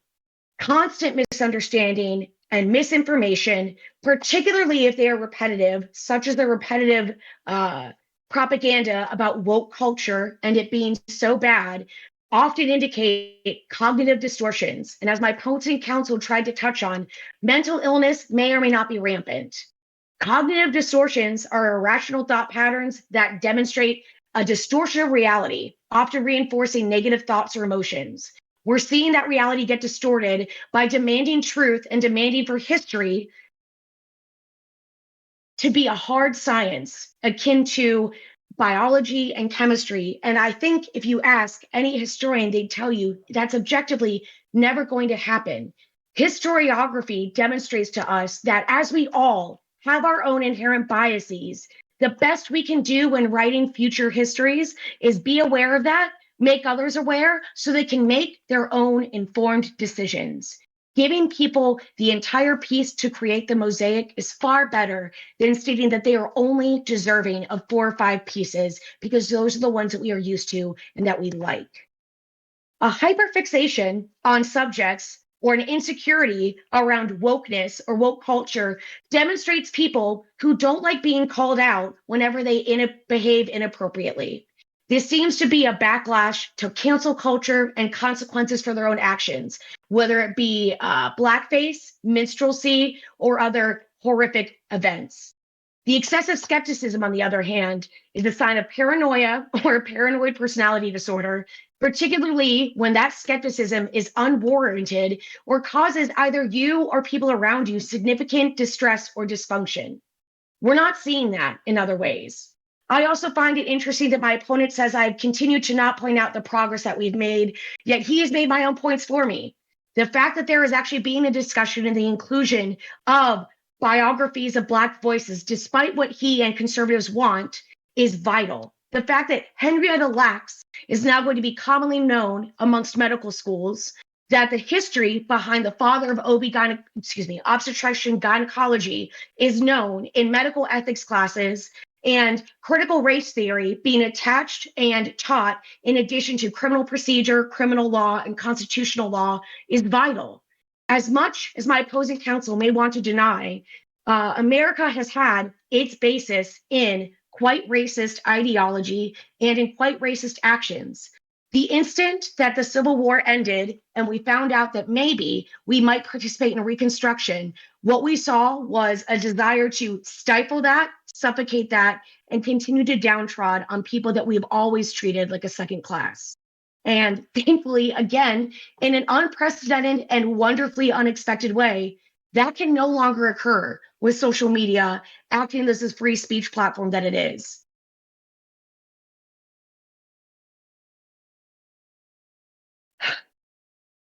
It is, again, disingenuous and dishonest of any conservative trying to argue that woke culture can and should cover something along the lines of limiting access to information for children, of interfering in the right of a parent and a child about whom they do or do not associate with, and the desire to regulate away things that continue to make them uncomfortable and are uncomfortable truths. My opponent keeps harping on about truth, what it is, and that it needs to be utilized, and clearly has never studied in history or doesn't understand that the truth is not just subjective, but it varies substantially. We saw that in the best case example when we read about the stories and diaries of women from the Oregon Trail and other westward expansionism stories, when they discuss how they ate enough of a certain herb in order to induce abortions before the baby quickened, that herb is now extinct in large swaths of the Southwest. These are things that no man would have had access to because no man at that time had a womb. It's, again, interesting that in order to distract, he keeps calling back to the truth. Yet the truth can't happen if you don't include as many eyewitness accounts and the inclusion of points of view as possible. Being threatened by the inclusion of the racial diaspora and their speaking to what their history has been and providing that feedback should not be the threat that it's taken to be. They are doing exactly what keeps the Medal of America and the fact that this giant towards racial inequity and equality has awoken to try to address it for me in a large way. The evidence of progress is the fact that for movies, the Oscars are stating you must have representation from at least one minority group. Because as we see in 2018, or excuse me, in 2023, the first Chinese American woman just won her first Oscar. That is unconscionable. When we realize how backward some of these places are and that they must enforce these representation rules, that does not at all limit any movie anyone wants to make. You are more than welcome to go out and make The Room or Scream 7 or 8, should you so choose. Making a piece of art that is submitted to a committee that is historically defined and shown preference for white and white-looking actors is not an embarrassment. That is a sign of the progress that's happening. Again, attempts to throw the train of American progress off of the rails, stifle it, causes more harm to the fabric of our society than going along with the progress, regardless of how quick it's going. He's right. We can't control how quickly progress is going. What we do have control of is how we respond to it. And responding to anything with a desire to silence and stop your opposing viewpoints from being spoken because to you, they don't count as truth is a deeper sign of trying to go to sleep and ignore the colors that paint the American portrait than ever before. No one who says they are colorblind is actually colorblind. And in this case, it would be irresponsible to try to paint the portrait of America in the colorblind sense my opposing counsel seems to want it to be.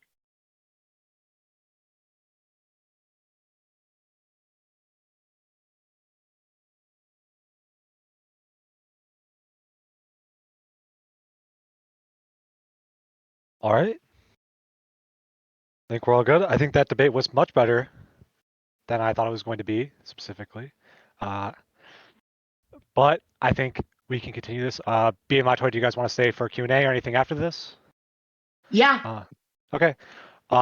Anybody in Latoy's chat or somebody who knows me personally, if you want to either DM me or just put a question in chat, I'm going to try and do questions that come up that are more related to the topic first, and then we can get to more random questions like about geese or whatever, after those, because people probably forget stuff like that. So.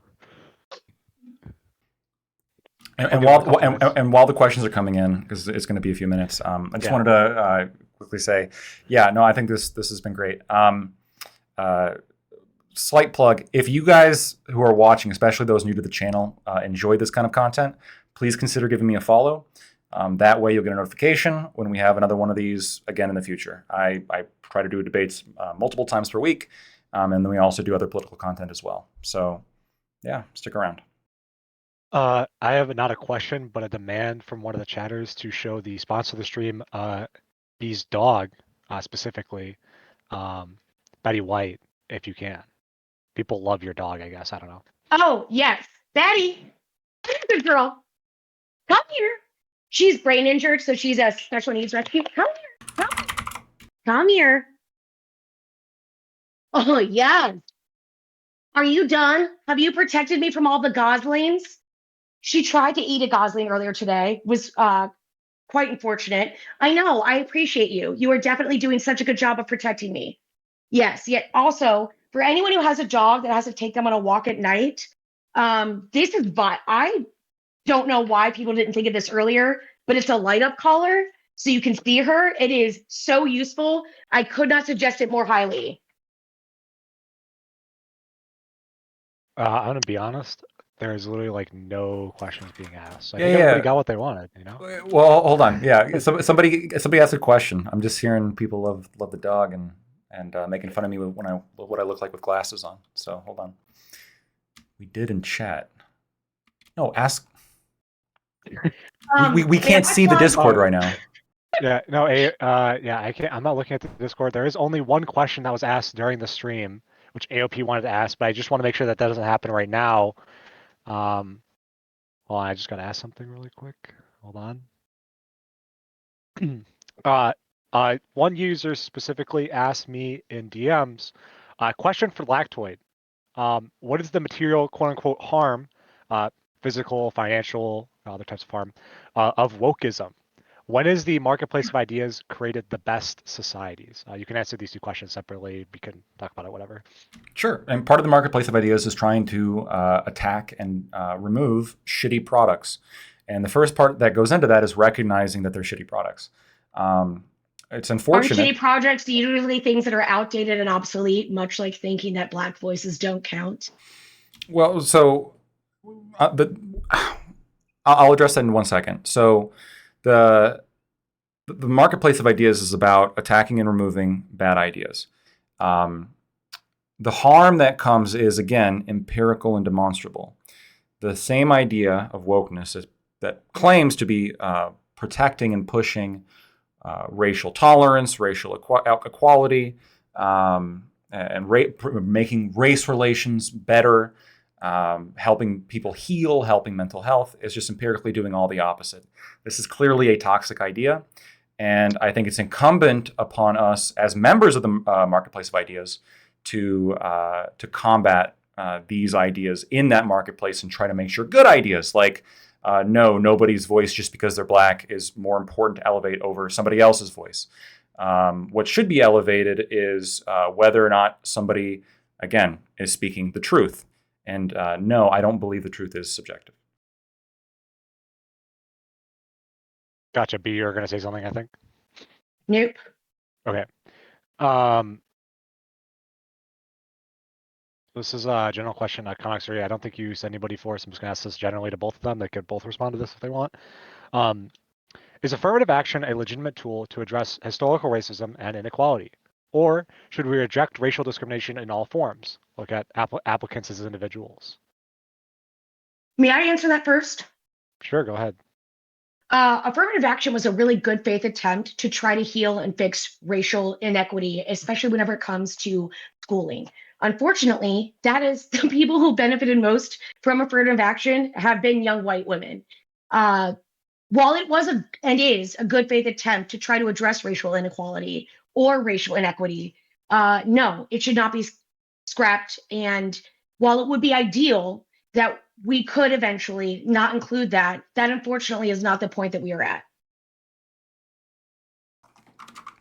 Yeah. Which is why, again, having discussions like this is excellent. Being able to provide and speak to experts on the issue, such as Dr. Brittany Cooper with her book, Eloquent Rage, or Dr. Ibram Kendi with Again, a guide I have seen on more than one person's coffee table with how to be anti-racist is vital towards furthering that discussion.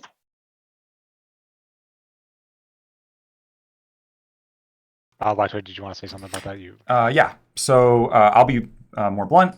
Again, according to a recent analysis stemming from the Harvard lawsuit, it took a couple of different categories and controlled for what would the admissions have been. And I forget the exact year, but they took a year sample. What would the admissions had been had they not had these factors apply? And one was race, another one was athletic performance, another one was legacy admissions, because oftentimes the retort to affirmative action is, well, hey, legacy is a huge deal. And what the analysis found, again, using data and numbers, was that removing the legacy didn't actually have that much of an effect. I think some single-digit percentage more white people would have been able to go, would not have been able to go because you had a small boost there. And then removing athletic performance actually hindered, if I recall, Hispanics the most. But the biggest shift by far happened when you took race out of the equation. At Harvard specifically, 2/3 of Black people got in because of their race. If race was not a factor, only 1/3 of the admittance to Harvard that were Black would have gotten in. And because I believe in the, I guess, subjective kind of nebulous terms such as merit and ability, I would go as far as say that means that 2/3 of Black Harvard students don't belong there. Because no, race should not be a factor when we're talking about jobs or admittance to schools or any kind of merit-based institution. We want the best of the best, regardless of your skin color. All right. I have a couple more questions. I have a specific question for B. Specifically, you stated earlier in the debate that wokeism is like an immune response to a disease and injury. How is wokeism like the immune response to disease or injury, and is it optimal? So I think it's a response to disease or injury. And I'm going to, again, lean back on my history degree. God, I never thought I would use it nearly as much as I have in this debate. This has been wonderful, getting the full bang of my buck. When it comes to discussing wokeism and how it has been a response to disease and injury, whenever we were at 2020 was a powder keg. And I think becoming woke and becoming more educated about issues facing our other citizens and demonstrating and accepting police brutality rates, especially against or amidst young Black men and young Black women, especially in particular with the case of Breonna Taylor, demonstrated that no matter what rules one follows, how one participates, there's never a time it is safe to be Black in America. And the way in which that powder keg didn't blow up and we didn't have a reign of terror like France did in response to its powder keg blowing up was through the integration, addressing, and attempts to fix that ignorance or willful blindness.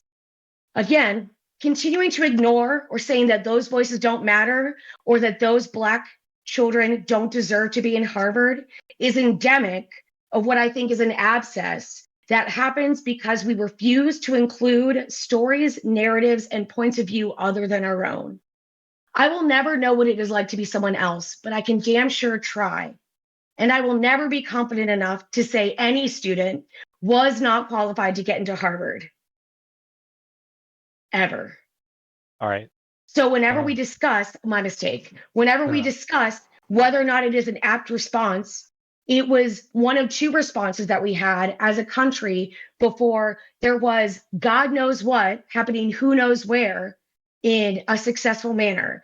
I think the fact that a majority of these Black Lives Matter protests were all integrated with over 40% of the people showing up being white people attempting to be allies in a very significant way, with corporations producing things that say protect the trans future, like Target has done for their future June 2023 Pride line, are outstanding examples of people understanding I may not know what it is like to be you, but I can appreciate and accept your story.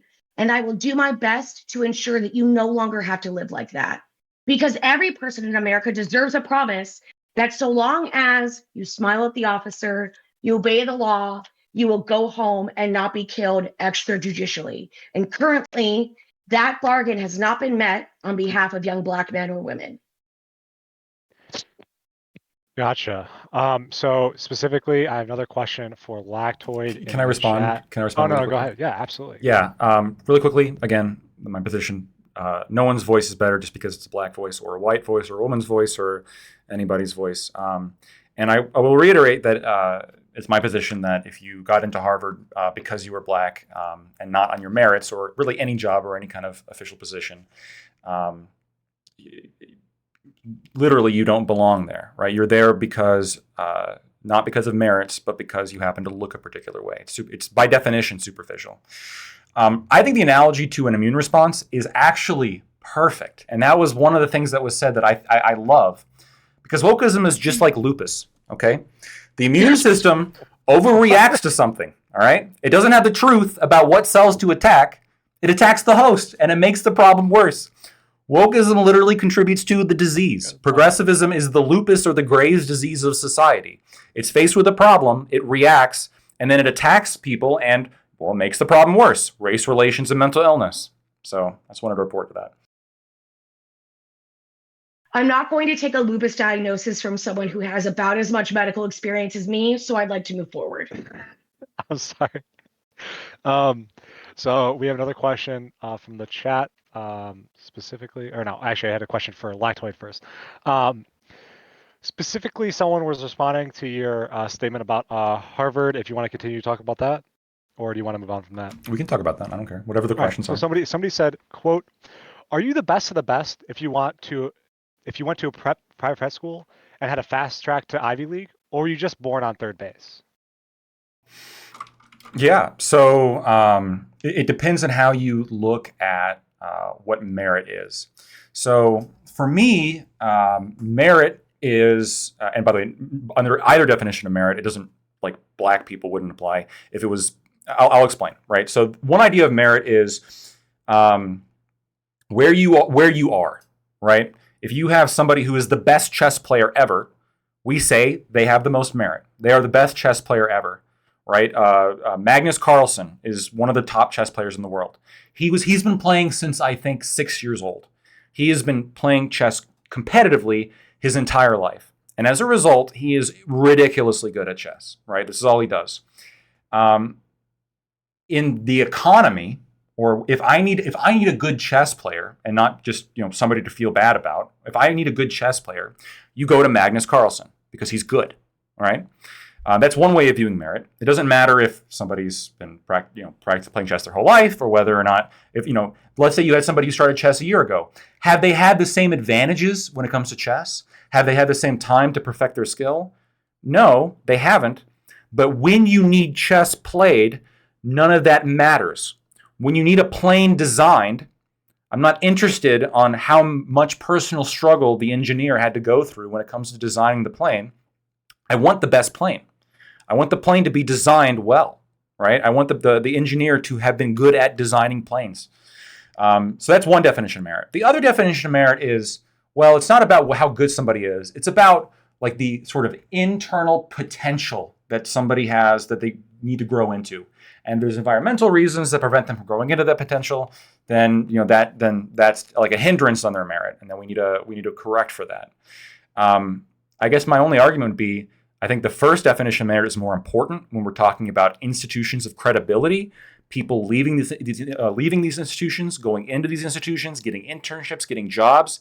That we want people in society to be good at their jobs. We want people to be the best at their jobs, ideally, or at the very least, if not the best at their jobs, to be able to accurately calculate where they are in their jobs, right? As opposed to having some kind of other confounding variable.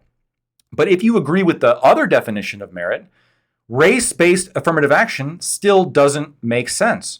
If you wanted to help people who have genuinely been shat on by society, or according to how people define being shit on by society, it would be entirely based off your socioeconomic status. If you grew up in a poor neighborhood, if you didn't have access to opportunity, if you were living on, crumbs of bread your entire life, right? But race-based affirmative action gives a rich black guy a better shot than a poor white person. Explain how that's actually helping the little guy. So by either definition of merit, affirmative action is not about merit whatsoever. Again, it's about pushing a racial narrative. So I'm going to do what Lactoid didn't do and answer the question, which is to state, yes, it is being born on third base. And yes, it is absolutely an unfair advantage. And regardless of his inability to stay focused and the attempt to distract and state, I want the best this, that, and the third, if someone, whether they got into Harvard or any Ivy League school or not, based upon the color of their skin, is able to maintain the grades and stay there, what does it matter? So affirmative action applies really at all levels of the educational experience. So staying in a school is very different than being at the top of your class. And whether the internships you get, the organizations you're a part of, even after education, again, affirmative action is applied to that. And there's another layer of affirmative action. Time you asked your plumber whether or not they were at the top of their class, or your doctor. Well, so when was the last time you asked any professional where they placed in class ranking? So for doctors, for example, right, summa cum laude is often put on their resume, which can be put on their medical website bios. And that could be important if I'm a consumer and I want to go to somebody who has who's a good doctor, right? So that could be important. Some people might not put that there. Some people will just simply put the school they applied. Class rankings? Not from my plumber, I'll be honest. But I do look into the background, the schools, hopefully the grades of like doctors and other professionals. Ideally, I wouldn't have to, because I would hope that, like for planes especially, I would want the person who worked on my plane to be the one person who got through because they had high merit and not the diversity hire. And an engineering degree is an engineering degree, correct? There's not an asterisk at the end of it that says, yes, this is an engineering degree, but it's a Black engineering degree, so take that with it what you will, correct? Degrees are not the same. If you have somebody who graduated with a C average, they're different than somebody who graduated with an A average. If somebody who graduated with a C, they factually are. Some are at the top of their class. There's a reason why in law school, all the top law firms only take, like the big law firms, big law, they take the top of the class. You have to be within the top 10% ranking. The reason is because just because you have a degree doesn't mean you're the same. Are printed on the very same paper. But they don't represent the same thing. I think this is, again, a sign of an inability to accept reality and a denial of it. Is a student who, here, let me ask you this. You have a student who trudged through school. They had like a C average the whole time. They didn't participate in anything. They graduated. They got a degree. On the other hand, you have a student who has an 4.0 A average the entire time, and they have like every fucking internship they can and fucking every opportunity, volunteer opportunity they can do. Which of these two people do you think is more productive as a worker, or has more merit, or has more skill? If you had to choose between the two of them. I don't know. Will their resume tell me that they got into their institution of learning because they are Black or Asian or gay? Well, that's because they don't put it on the piece of paper, but the study showed that 2/3 of Black people would not be in Harvard absent the hyper-focus on race. So how do I know if they deserve to be there?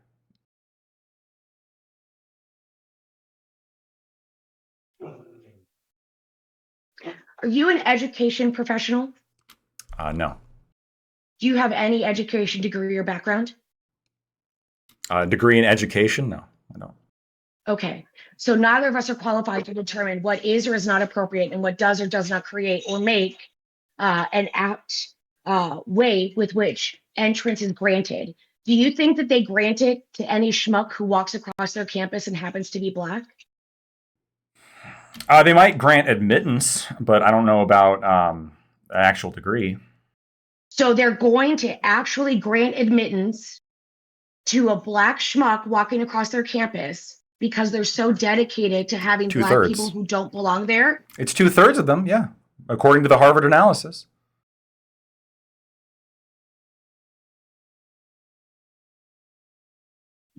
Okay. And really quick, I don't think you have to be an educational professional, especially Yeah. We both been through the education system, and have went to higher institutions for degrees.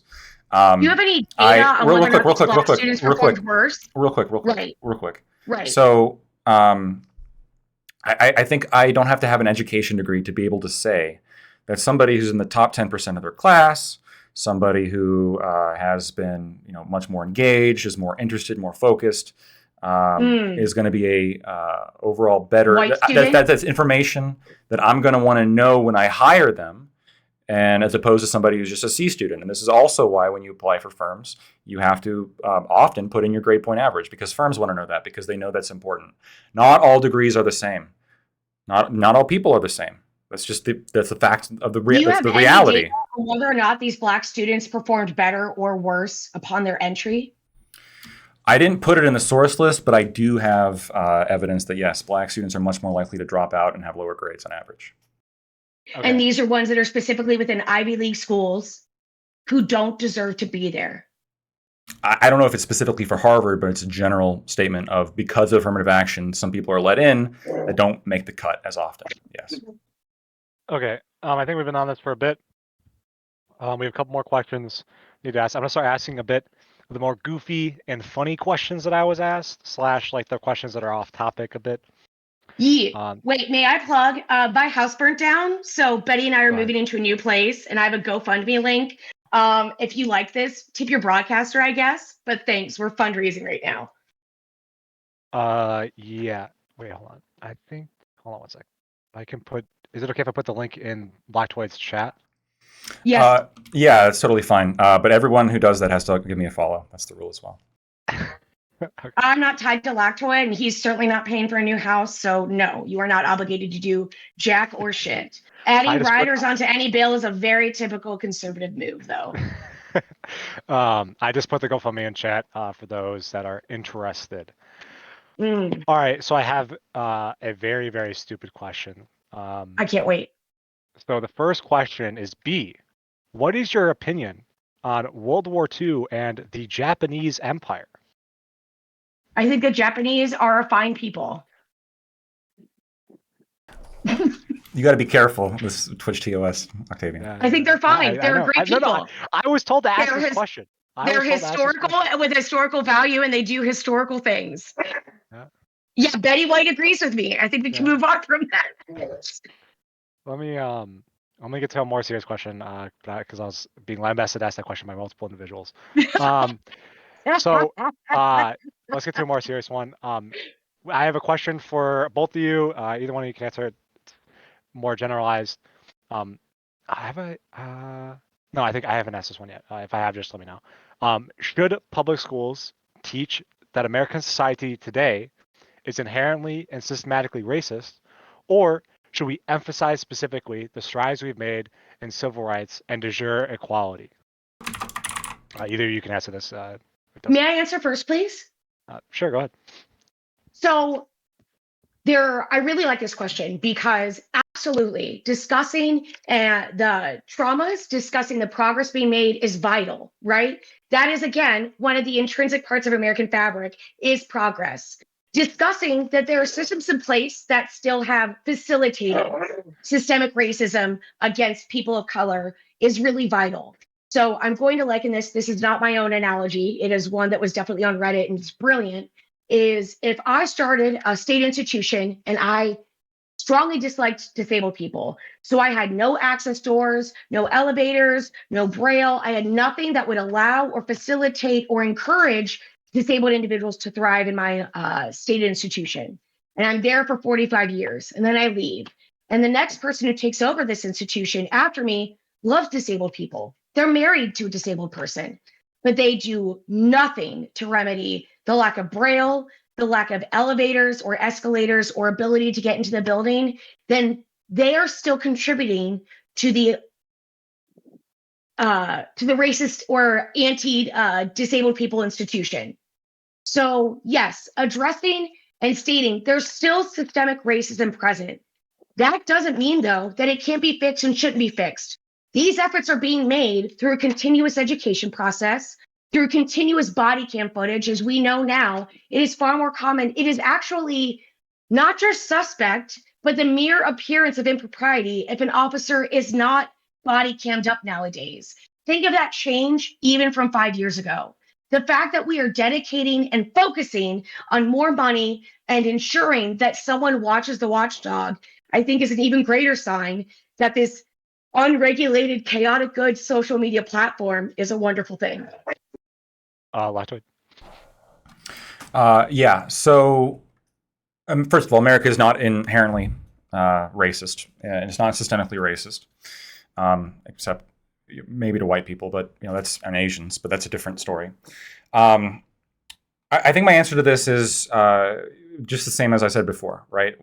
Not only is it not true that it's inherently racist and systemically racist, so we shouldn't focus on it, but also doing so demonstrably leads to mental illness. So you have bad empirical effects based on an untrue statement. No, of course we should not be teaching that to children. We should not be teaching children, 5, 6, 7-year-olds, or even older, that they are bad intrinsically or inherently. When it comes to focusing on the strides, I'm definitely okay again with teaching. I'm going to object to this. I need the actual source in which a teacher, in any curricular sense, has taught white students to state or feel that they are bad, or else this is not just unfounded. This is a lie. So they're not going to directly say that, right? I think that's been So it's you're been clear. lying then. No. So that's been clear the whole time. It's not been clear. This To be goes. clear, This goes. no Hold on. student Hey. has had I'm talking. any I let you curricular finish. activity I let you or finish. homework that has said, I, be a white woman, am bad. Correct. So you are lying. I've Okay, never. I've never. great. I've Thank never. you. No. I just want to clarify that. I've never. So you interrupted me. You've never said. I have never said that the education of children into hating themselves comes from explicit means, in the sense of you have a homework assignment saying that you're evil. It might come from Coca-Cola when they're telling you to be less white, but I'm not. I don't have a specific example of a teacher giving a homework example to a young white person, a young white child, telling them they're evil. Critical race theory and wokeness is a lot more subtle and dogmatic about it. It's a lot more implicit, right? The implicit nature is hyper-focusing on, again, certain historical events while leaving out context. Whether or not we should focus on strides in America, I'm totally fine with focusing on strides that are historically relevant and historically important for a general understanding of American history. Again, as long as they come from empirical sources. I have the same criticism and the same statement that I'm bringing from the law professors way back when they were first attacking this, which is, you got to have empirical sources and empirical reality to bring forward historical claims, and these historical claims need to be relevant when we're trying to get a holistic understanding of American history. So I'm okay with that. But again, no, teaching children that they are inherently racist, or teaching that America is inherently systemically racist, it's not only true, it's not true, but again, the empirics of it demonstrate that it's bad for mental health. So no, we wouldn't do it. So Lactoid is again demonstrating that an inability to address this specific issue at hand is his greatest and conservatives' greatest weakness. He's lied to you this entire time by implying and making the assertion that children are being taught that they must write, I am bad for being white, in classrooms from kindergarten through 12th grade. As we can see, that's not the case. And his ability to derive meaning in between the lines and to deny that things like the Don't Say Gay bill are going to absolutely isolate and further criminalize natural parts of our population who are lesbian, gay, bi, trans, or other is inherently hypocritical. Now, this hypocrisy should typically make someone uncomfortable. It is inherently uncomfortable to have such cognitive dissonance exist within them. I don't know how one stomachs it in this case, but that is what this is. I think the straw man was clear enough for the audience, but just to be crystal clear, when I'm talking about the indoctrination of children and inferring to them that they're bad for being white, I'm not specifically saying that a teacher has given a homework assignment to a white student telling them to write out, I am bad for being white. I never said that. I don't think Yes, you did. I don't think there's an example of that happening. We can No, you were just hoping that people were able to read between the lines. We can rewatch the VOD and see where I said it, because I don't think I did. But go ahead. All right. The white attempt from conservatives to establish or state that the inclusion of education from other Black voices that you want to criminalize in almost every other way. We don't need Black voices unless they're empirical. Well, that sounds like a poll tax and a poll test and a literacy test and whether or not one owns property and whether or not one has actually paid taxes before they are allowed to conduct their right to vote and participate in our democracy. And that, again, sounds like a dog whistle when we are discussing whether or not woke culture has gone far enough or has actually said anything back. The only thing it has set back is the fact that conservatives are called out on their unconscionable and unacceptable behavior and attitudes nowadays, and they are no longer allowed to ignore that. I reject that it's a poll tax to insist that voices be empirical, especially among children. Yeah, I don't think that's wrong, regardless if it's a white voice or Black voice. No, I would like the truth to be said and not just, again, a racial narrative. Right, but the truth in this case is about woke culture, what it is, and whether it has gone too far. And as we can see by the frustration of including voices from Harriet Tubman, Black slaves, Black soldiers, or other Black experiences, it clearly has not gone far enough, at least in your state. If there's like an empirically demonstrated historical narrative, like empirically demonstrated historical, hold on, empirically demonstrated historical interview. Hold up. Empirically demonstrated historical narrative. There is no such thing as an empirical demonstrated history. Because again, that's not how historicity works. I can't. Okay. That is relevant to specific historical topics that we want children to have an understanding of. I'm not saying that they can't be included. Again, I would just simply levy the same criticism the law professors back in the 1990s levied against critical race theory, which was, no, you don't get special points just because it's a Black voice. It's got to be a true voice. I love that you just said that, because I think this sums it up entirely, for me at least, is the decision that Black voices are not true voices and therefore should not be included. Not intrinsically.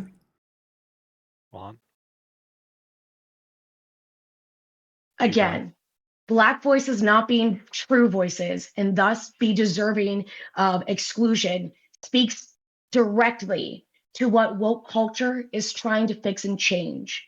Because in being aware to racial injustice towards Black people, it also makes us aware of racial injustice towards the Indigenous people or Hispanic people, or the fact that Asian women and Chinese women were banned from immigrating to this country because we thought it was going to drive our white minors crazy with lust. We have had insane bills being supported by things much like my opponent's House of Cards that are easily knocked down the minute you actually stop, slow yourself down, and examine what they are. Black voices not being subject to truth because they aren't deserving or haven't been empirically researched is a vague, amorphous term that one can use in order to justify not listening to information you don't want to think about.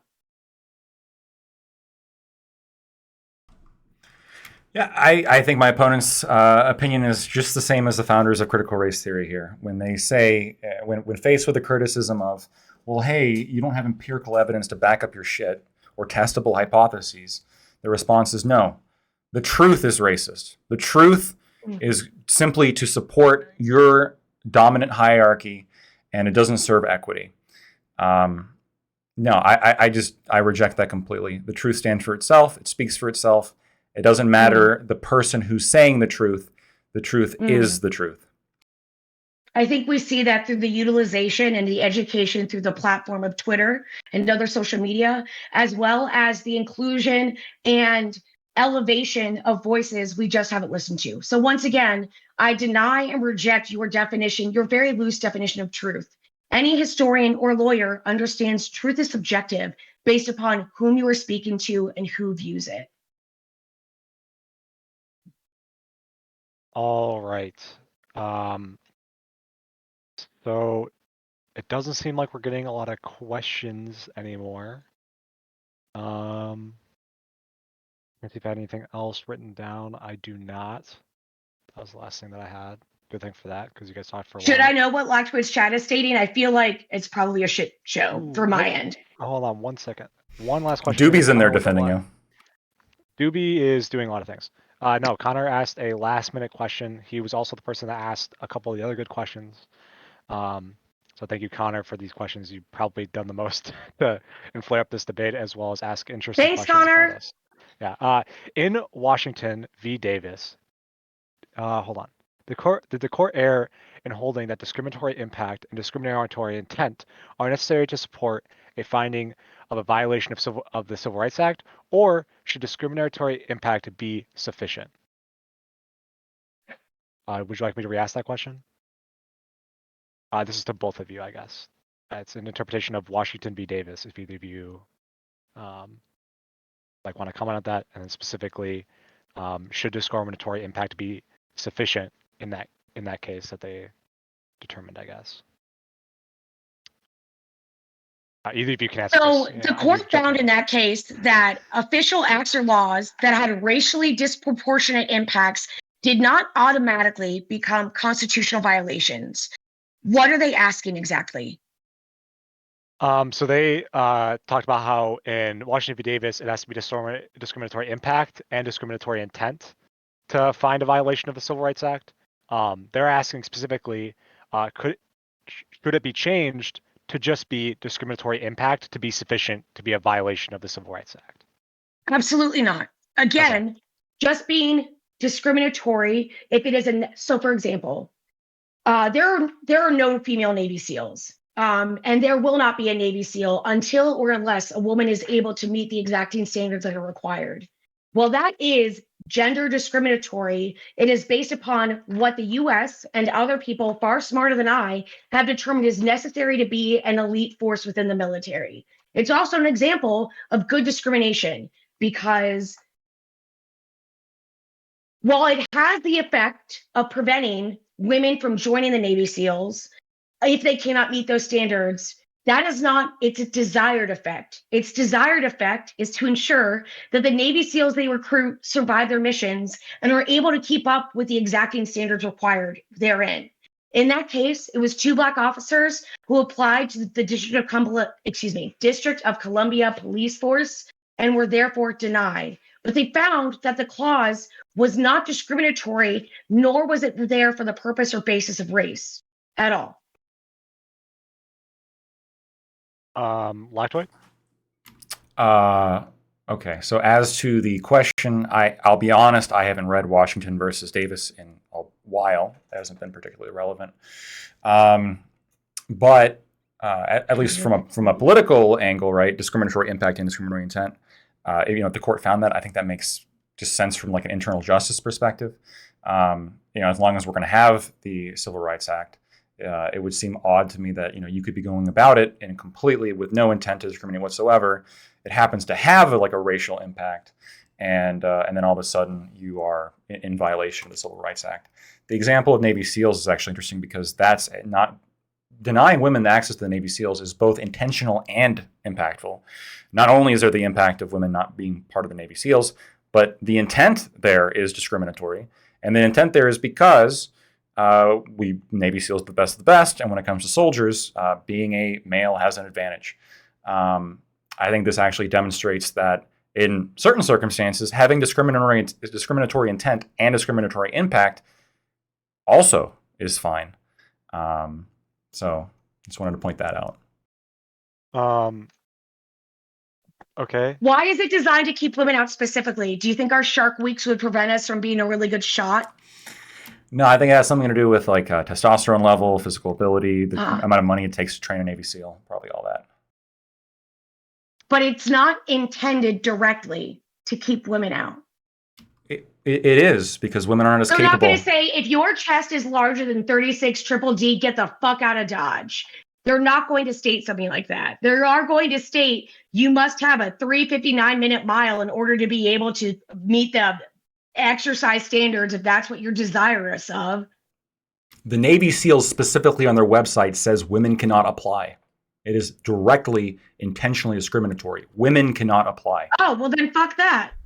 So you say fuck that, but that's going back to what you were just saying. That's what Again. that's what the experts found relevant when it came to defending our country. That's what you just said. Not okay. All right. What is that? Not I based actually- I Navy actually- SEAls.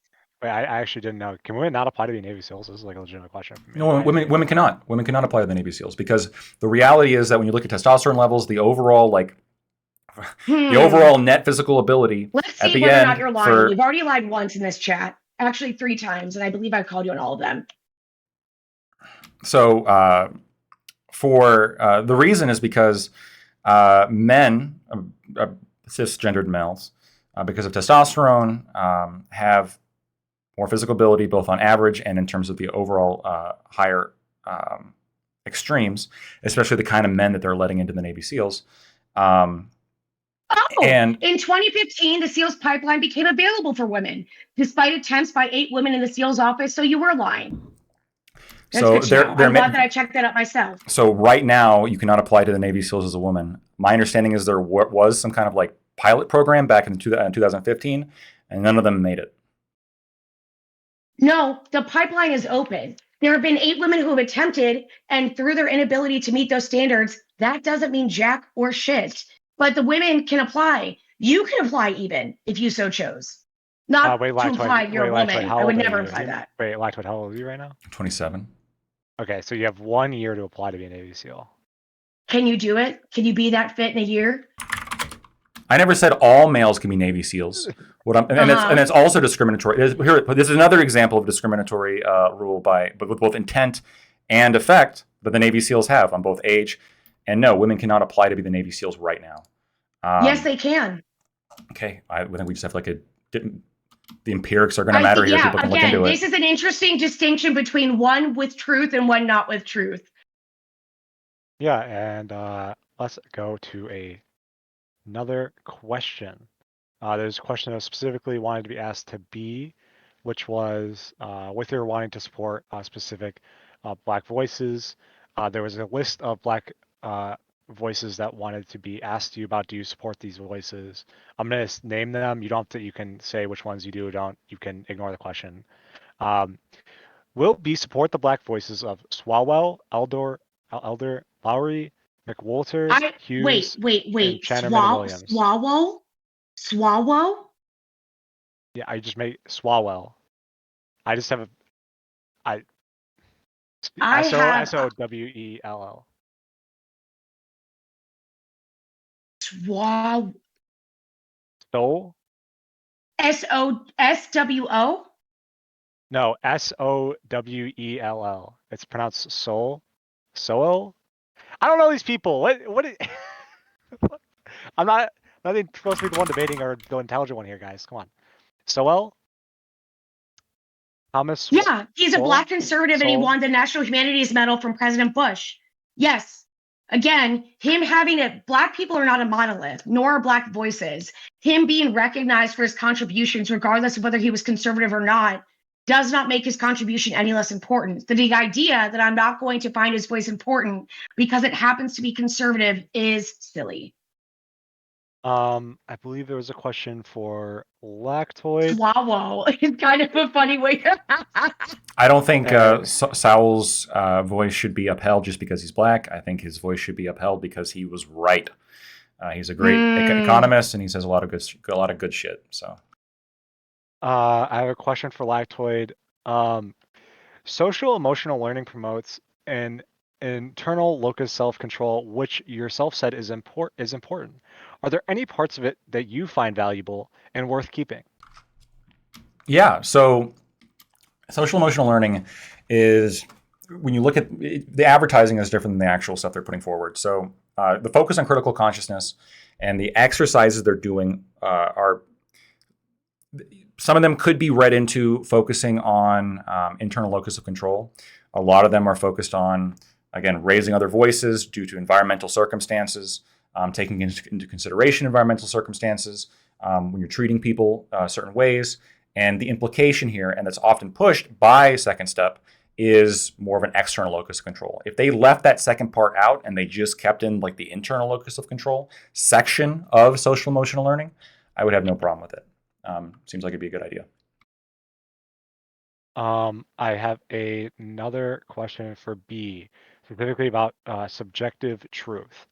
Quote, if the truth is subjective and can be warped by your racial background, would this not lead to race realism? Would racializing truth be beneficial to minorities? It wouldn't lead to race realism. Once again, the inclusion of differing perspectives to an event are vital to having the most complete picture moving forward. There's very little that could convince me that it wouldn't. Wait, the second part of the question. So no to race realism. What was the second part of the question? Would racializing truth be beneficial to minorities?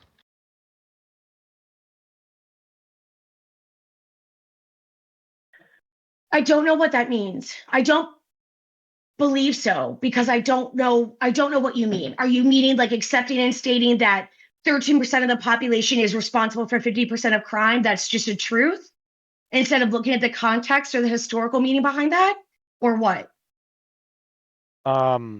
Here, let me see whoever asked this. Let me try to find the name. I don't know if they're here still, Biss, but I could go figure that out, what they were trying to mean from that question. Betty just ate my dinner of lasagna, so that's awesome. I love that you are a thief. I have a thief in my own house. Hey, that's something But we have she's in not common. black, so luckily Yeah. I'm able to do something about it. Okay. Yeah, something we have in common, because I dropped my taco a few minutes, or probably 20 minutes ago now. So A whole still- tray. I don't know how she's not fat.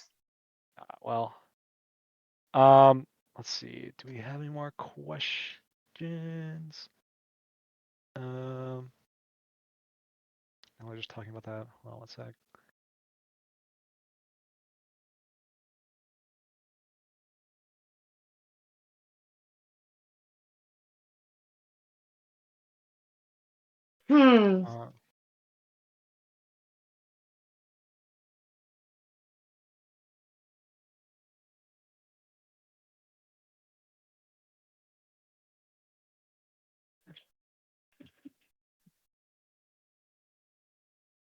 Uh, Lactoid, how meme of the questions are you okay with being asked? Yeah, they can Meme be, it up. They can be memey. It's fine. Okay, do you think therapy is a liberal conversation? Liberal conversation? That's what I've been asked. Quote, do you think therapy is a liberal conversation? It's a memey question, but I'm going to try to actually give a serious answer. Currently, therapy as a field is dominated by the left. Conversion. It's been asked. Conversion therapy. Conversion. Okay, hold on. So not therapy generally. Is therapy a liberal conversion? Oh, just therapy. Okay, well, my answer is going to remain the same. So, therapists are overwhelmingly left-wing, right? Within like the 90 percentiles or higher. Conservative therapists are, for a number of reasons, are very, very, very underrepresented. And given the position that therapists are in, right, I'd be curious, especially somebody who believes in like implicit biases. It would seem to me that if you have a therapist, somebody who's supposed to be in like one of the most, I guess, personal and critical positions in somebody's life, and influencing them into decisions, giving advice on what to do, expecting that advice be followed for their therapeutic reasons, and they have a far left bias, I'd be curious as to what the actual advice, whether or not that has a left-wing bias. Now, of course, because this is confidential, we don't know, right? The advice could just be just good advice for therapeutic reasons. But how is therapy left-wing? How could it be left-wing? I'm saying most therapists report being left-wing, like over 90%. That's what I'm saying. So when I say therapy, how do you know that? Do you know their voting records? Polls. Do you know their voting records? I go by their polls. I don't know who exactly they voted for, but by their polling. I don't believe you in these polls. So I'm going to fact check you again. We're up to 3 times. Therapists are overwhelmingly left-wing compared to right-wing therapists. And if you have therapists that are pushing kind of left-wing bias in their therapeutic advice, then that'd be a problem. I don't know how often that's happening. It could be happening. Do you think there's a way to find that information in Lactoid, or do you think it's like going to be an unknowable, like it's an unknowable thing basically to you? The only way to know it would be to access confidential therapy records and like do some kind of like broad like meta-analysis of them all. That'd be the only way to find out. Probably on. So you're making guesses and jumps right now and trying to scare people off in the thought that if they go into therapy, they will be converted from the fervent conservative they are towards maybe a soy boy liberal. Is your dad Ben Thorpe? What? Yes, B, that's exactly what I'm saying. I couldn't have put it more succinctly myself. Incredible. Thank you. I have a couple of questions asked from somebody. The first one is to both of you. Quote, do you think we should let people die on the street? I'm not sure what this is referencing. It's from Live Free, I'm guessing. I cannot comment on the people that ask these questions. Sure, yeah. They're anonymous for a reason, right? So. No. The great thing about America is the fact that we are the richest and most innovative country in the world. I don't think, and I don't like the idea of any citizen in this country dying on the street, away from a home, or without a home, unless that is what they intend to do. If you are choosing to live a vagabond lifestyle and the only place you feel free and to be one with the oneness is sleeping underneath a moon, then I want that for you. But those who are mentally ill or homeless due to debt or medical debt or an inability to get stable housing, I don't want you to be homeless. No. This gets into libertarian memes, so I know we didn't want to do that. But libertarianism, that's fine. Again, libertarian, the utopian country that's never existed. The response I would give to the question would be, you are the master of your own universe. You have an internal locus of control. You can make your situation better, and you should. But I don't believe that just by virtue of existing, people have a right to the product of other people's labor. So. Gotcha. All right. Lactoid, I have a specific. What country has actually had a successful libertarian government or participated in this libertarian experiment? Interesting question from B. Lactoid? Ever. So whether or not my specific version of libertarianism has been implemented in a country before, which it hasn't, is more or less irrelevant to what I advocate for on a moral ground. I think there's certain areas that are closer, like maybe you can imagine New Hampshire without a federal government. That might be kind of closer. I know Lieberland was attempted to be started, but was invaded shortly after. There's definitely, we can look at some things, but shocking what happens without federal protection. No? I will agree that obviously because libertarianism is a utopia has not yet occurred. But we'll get there. Don't worry. So it has no pragmatic application to the current world. Oh, it has pragmatic application. It just hasn't happened yet. If they had pragmatic application, then there would at least be one libertarian. No, I believe that there probably are 2 libertarians, but they would have had more effect or at least been tried. Communism was thought to be utopian, and it has been tried by many countries. Correct? So there's specific types of communism. There's some types of communism that have never been tried. Right. I don't think, there's no type of country that's ever claimed libertarianism as their form of governmental style. There's governments that are more classically liberal than other governments. Libertarianism is a very broad, umbrella scope to include anarcho-capitalists, to include classical liberals. Milton Friedman dominated, economic policy in the U.S. in the 1980s. And Chile in the 1980s, there's different examples of specific libertarian or specific classical liberal policies being implemented around the world. But has there been a country that's hit my metric for every good thing? No, of course not. I wish there would be, and I'm working towards the future. That's not what I asked. I appreciate you answering your own question. I asked you very specifically, in any country, has there ever been a declaration that we are going to attempt to follow a libertarian ideology or as a libertarian political party been elected, taken over, done a coup, anything? That answer is no, correct? Well, depending on your definition of like libertarian, there have been classical liberal governments throughout history. No, that's not my definition. What's your definition of what's your definition of libertarianism? Someone who doesn't want anyone to infringe on their rights so long as they can infringe on theirs. You seem very quick to want to regulate everyone else except for those you like. Somebody in chat saying Republic of Caspia. I have no idea what that is. But apparently that's not a real place. Apparently I have actual geographic things. Apparently, I don't know what you mean by geographic things. I apologize. Knowledge of countries. Your definition of libertarianism is somebody who doesn't want to have their rights violated but wants to violate other people's rights? Did I hear that correctly? Yes. So what would a country... It's a great system for those who already have a bulk of resources, so long as you can kill anyone who may come over and ask for it. Yes. What would a country who had a libertarian government, then under this definition of libertarianism, would it be a country that just wants to violate other people's rights but doesn't want to violate their own rights? I don't think that it would ever exist because, truthfully, the idea of any country without taxes is of any form, a federal government system, or the ability to determine your own property lines and not have people violate those is a farce. All right. So, give me a sec.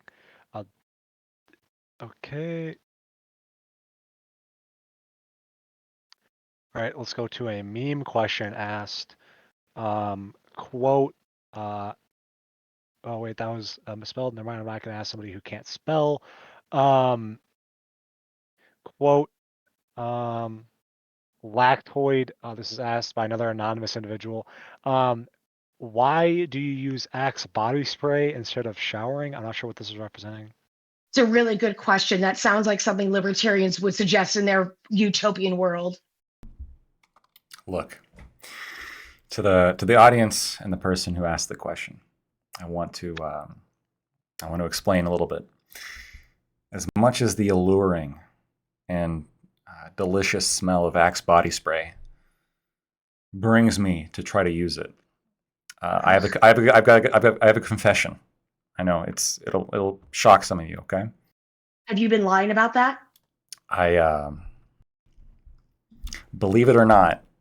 Today, before this debate, I took a shower.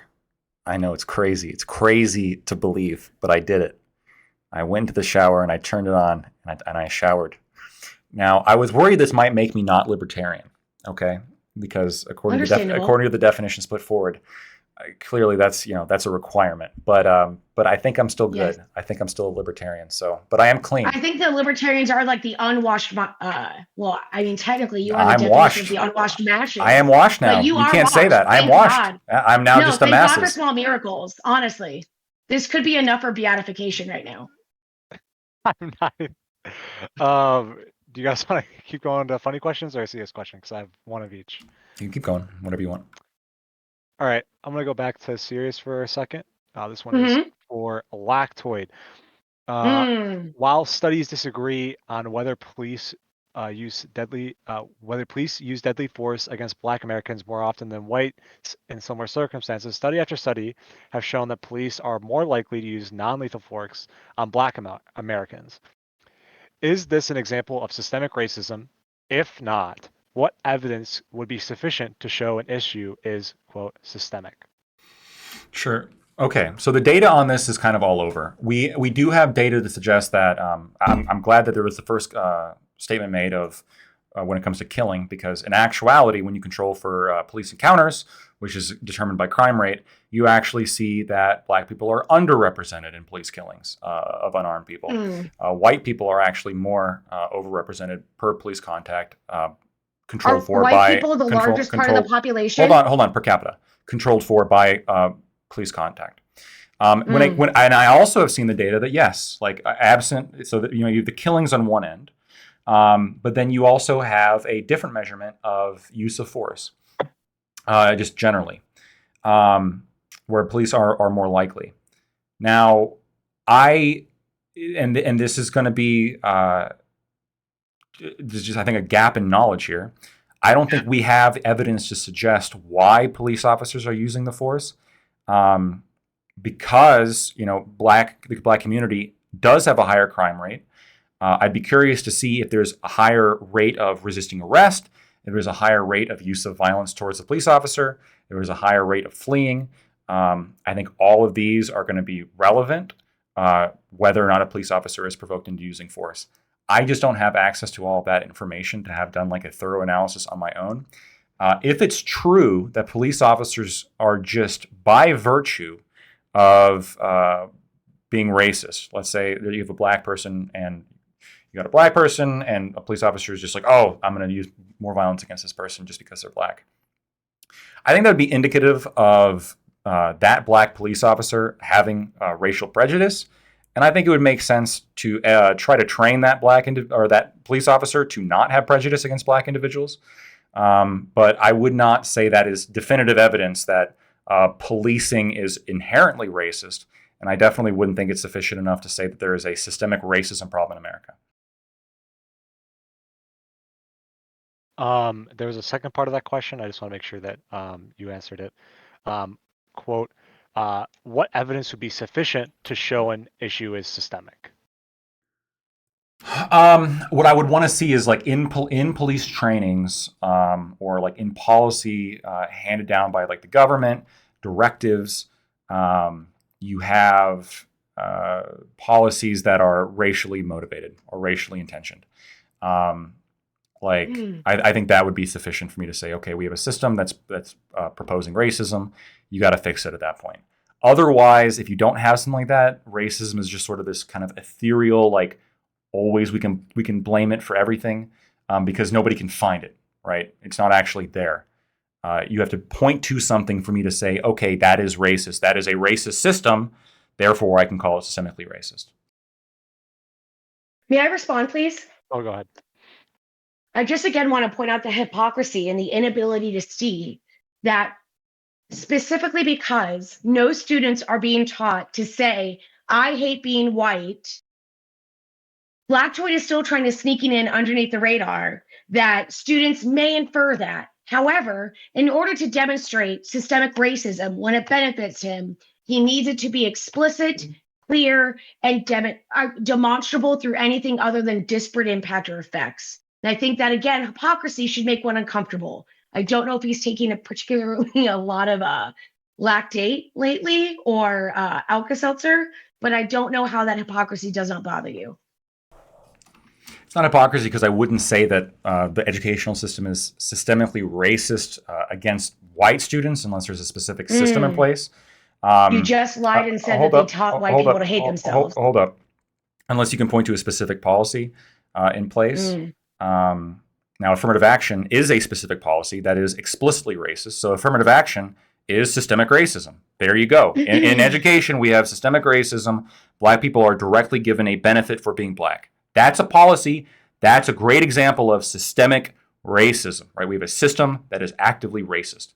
When my criticisms of wokeness as it relates to the education of children, that was less about kind of a systemic racism definition and more about a issue that I had with how lesson plans are more focused on a racial narrative as opposed to, again, empirical based data. I think you it's more. Don't know I think that. it's more. I think you it's have more. no proof of that. It's in my sources. You have no proof of that. Yeah, you can look at so it. You cannot continue to make assertions like this in the same way I can make the assertion, yeah, it may not have been written down, but those officer trainers definitely said better black dead than white dead. I have just as much proof for that as you do, that teachers are forcing and encouraging shame amongst their students. If they had a policy that said better black dead, then yeah, that would be horrible. And if that was like persistent, like in a particular department, I would be in favor of revamping that for sure. Right, but it's not, because that would be unconscionable to have something like that either said out loud or played in any way, shape, or form. In the same way, it is unconscionable to think that any teacher is going to actually make a student like evil Professor Umbridge, right? I must not tell lies and I must hate myself if I am white. So in one way, you are again thriving in the liminal spaces, but you will refuse to read between the lines when it does not benefit you. And I think again, that hypocrisy and that refusal to accept those things is, I mean, you sum up your whole movement just like that. I guess I'll just repeat myself at this point. So once again, and hopefully I can do this uninterrupted. We'll see. So the purpose of wokeness and the purpose of critical race theory and all of these things is one that does not place a particularly heavy emphasis on truth, and instead focuses very strongly on pushing a racial narrative, regardless of the truth, because the purpose is to very directly elevate black voices. They say that specifically. They want to elevate black voices. You've said it multiple times this debate. They give black people special treatment when it comes to applying to college. They assign specific readings to elevate black voices. If a police department was saying we need to arrest black people, we need to elevate the black arrest rate. If a police department was saying that and having a directive there, a policy directive to do that, I would call that systemically racist. And I would say that'd be a problem, and I want some sort of outside body to come in and say, officers, you can't do that. That's wrong.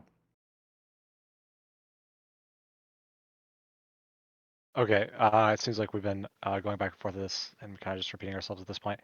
Yeah, you do look like you want the sweet release of death, and I can definitely, you don't have to be subject to this any longer, Octavian. No. I was just gonna say, I would say like ending this around like at the end of the hour when we get to the 3rd hour mark. I think is probably a good time. If not, right before that, doesn't matter. There's people that have questions, and I'll keep asking them. Let's go to a less serious topic. Yeah. So a question from a random person. Which is better, the Super Nintendo Entertainment System or the Sega Genesis?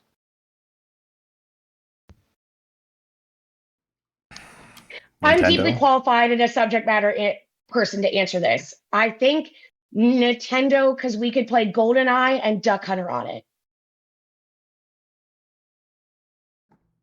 Lactoid, do you disagree? Just Nintendo. I'm not. I didn't have either. My understand. Mario was Mario. I like Mario, so okay, Nintendo. There you go. First point that we've or not the first point, but another point of agreement, as we all know, we all agree on the most important things, that Nintendo is better than Sega. Anyways, let's ask another silly question because I'm kind of feeling like a silly question. Yeah, let's bring it down. Do a cool down run. No, this is not going to cool it down. It's going to actually, it's another anonymous question from an anonymous individual, Lactoid. Specifically, it says, quote, Lactoid, why did you fail to do 20 push-ups? Listen, so this is another piece of leftist misinformation that's being propagated throughout the internet, okay? So, and I want to point out that the leftist misinformation can't even stay consistent. The first claim was that I did 19, then the next claim was that I did 17. Every single time we have a different number for apparently how many push-ups I did or can do. I will admit that at the time of doing the push-up competition, although I'm sure I did 20, maybe even more. I'll have to think about it. Go through my records. I'm sure now, indisputably, I could probably do 21. I think even. So I've been working on my fitness, right? Like as Nicki Minaj once said. Okay, Fergie. Actually, it was Fergie who said it first. Once again, thank you. I apologize. I didn't want to take away credit from Fergie Ferg. Are you going to go for a Fergalicious body type? Without sexualizing you, of course. I don't know. I haven't considered whether or not Fergie Ferg is available. I'll have to think about that. Fair. Touche. Let's do an interesting question. This is from Ron Swanson. Quote, "It's never too early to learn that the government is a greedy piglet that suckles on a taxpayer's teat until they have sore, chapped nipples." Lactoid, do you Okay. agree with this? Without reservation. The government is a leech on the teat of American taxpayers. Or sorry, not taxpayers, theft victims. Okay. Are those the only tits you'd ever like sucking on? You earn the money. You earn the money, and the government comes and takes it. It's unfair. It shouldn't be. It shouldn't happen. It's bullshit. I think those are definitely the only tits that you would actually like sucking on. The tits of the American taxpayer. I would not even like sucking on those teats. Because it's theft. I'll suck on no teats ever. Never catch me with no fucking teat. Sorry, this is like just fun for me now. I'm lactoid. I am the teat of truth. I mean, that makes sense because your well is one dry and you're relying on lies to support yourself. But again, go off, queen. It's pretty woke and progressive of you. Are you still going to be accepted by your conservative buddies? They still love me. Don't worry. A man with tits to be milked? I don't know. That sounds kind of risky. Okay, I don't think we're getting. I'm gonna end it on that. Guys, I didn't mean to sexualize him. That was not my intent. No, I take it back. no, I'll learn my lesson. I think we got everything we wanted here. Or at least I did. So do either of you have any like closing thoughts in general about this? I'm not really. Yeah, we're kind of hitting the end here. Yeah, it was fun. Let's do this again. Yeah. Betty will still be a featured special on Ice Discord, or excuse me, on the debate, obviously. Oh, I'm getting a last minute question from that same anonymous individual that we've been getting questions from. Quote, actually, I don't think I'm allowed to ask that on Twitch. Never mind. Okay. Thank you, Octavian. Was it two? It was actually to Lactoid, and it was going to be about specific things I don't actually think are allowed on this. I appreciate that. I appreciate that. I'm not 100% sure they are, but I'm just going to go on the air on the close side.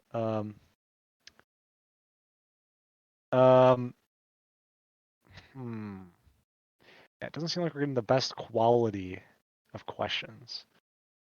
I have a question that was asked me, who won? I have an answer. They both won. I lost. Now, if you really think about that, that's a true statement. Just to think about it for a bit, it makes sense. Do you want both of us to flash you our tits in order to be the winning party in this situation? That is definitely not allowed on Twitch, okay? If anything is not allowed on Twitch, that is definitely absolutely not. Yeah. Yeah, I got nothing else. So, okay. Nothing else I'm going to ask anyways. It's a bunch of people that asked interesting things, but not a lot of Twitch allowed things. So I appreciate it. I think we're gonna run this down. I thank everybody in the chat and everybody at DG to be here. Thanks B. I know you're not here anymore, but if you're watching this or something, thanks Lactoid for streaming this and hosting this. And yeah, that's it for me. Hope you have a good night. And what are you drinking there? Martini. I've been drinking a martini tonight. Nice. Well, yeah, it's pretty good. Gotta see it. I'm gonna get going. Yeah, that's fine. I'll stick around for just a second, but just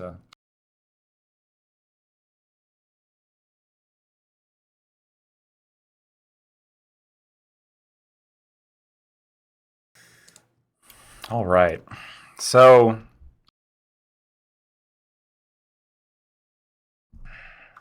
that was fun.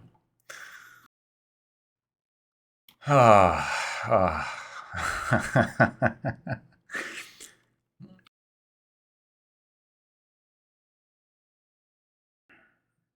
on my second martini, and it's good shit.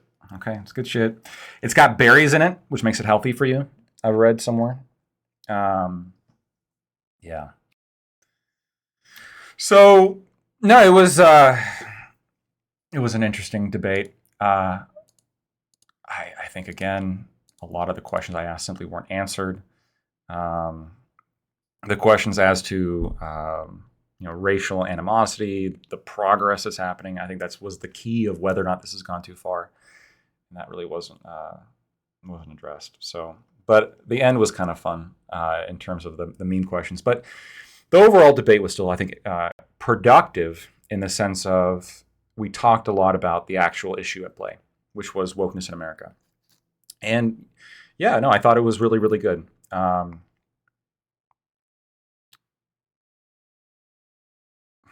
Yeah, I certainly know what else to say. Feder, thank you so much for the 100 bits. Now that we're done, I just want to quickly say, for those of you who are new, who are watching, please consider giving me a follow. That way, when I have more political content in the future, debate or otherwise, go ahead and it'll come up in your feed, right? It'll go ahead and come up in your feed. So, and then you'll know. And then you'll know that I'm streaming. And then you'll be able to see wonderful content like this.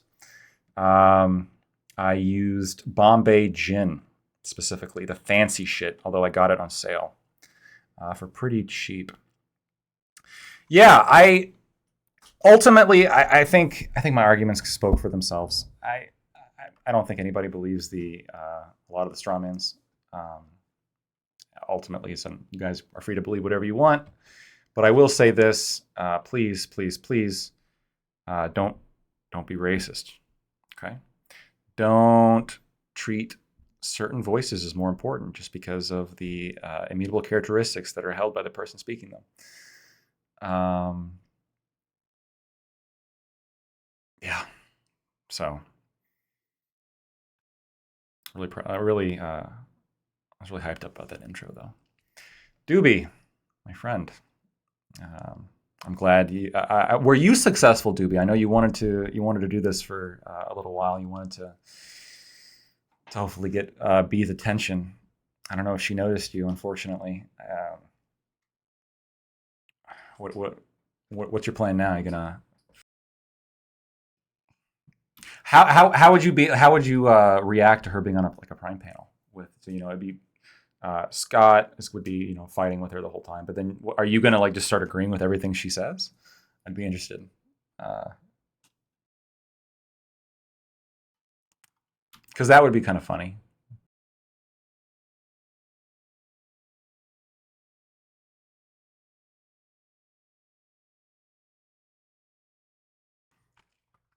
I believe you would. I believe you would.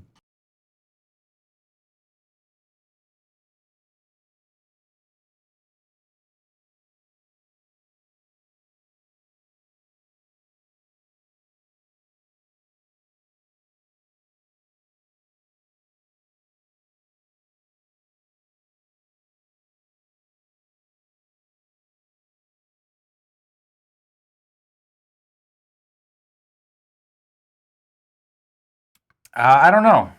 I don't know. That was I don't know. Honest thoughts in the chat about how that went and whether or not that's some kind of content that you guys would want again. I mean, viewership today was great, and interaction with the chat was absolutely fantastic. So yeah, let me know what your thoughts are. Obviously, I'm sure she walked away believing that she had the upper hand. I believe I did, and that's just, I think, to be.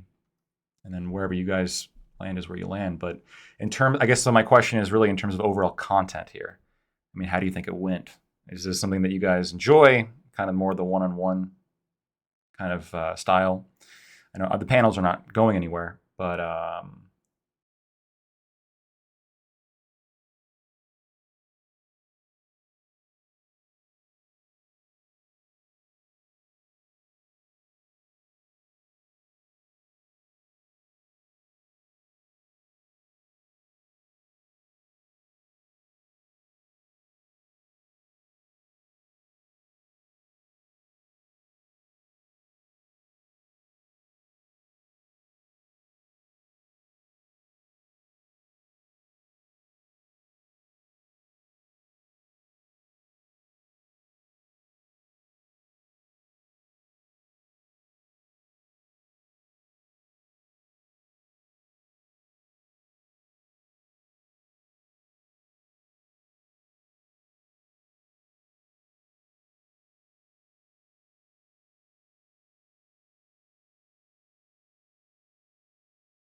I thought with the easy dunks. I mean, I thought I kept reiterating over and over again the point that wasn't answered. I thought.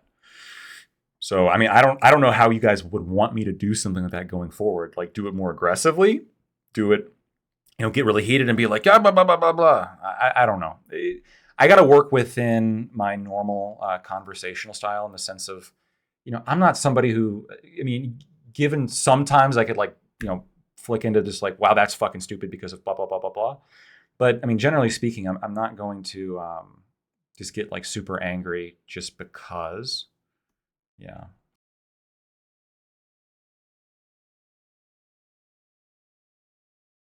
Yeah. It doesn't make for good clips, I guess, because people like clips of people yelling. But sometimes some of the claims. So when I get really angry, usually it's because like I'm in a conversation with somebody, and we both agree on like the foundation, and there's like some kind of tangential disagreement that we have, and then I'm like, why can't you fucking see this? But there was a couple times where during that where I was sort of at a loss of like for what to even say. So, and I mean that in terms of like what does that mean? When it came to like not prioritizing black voices as like a poll tax. I didn't know how to address that. I didn't know how to get angry at that.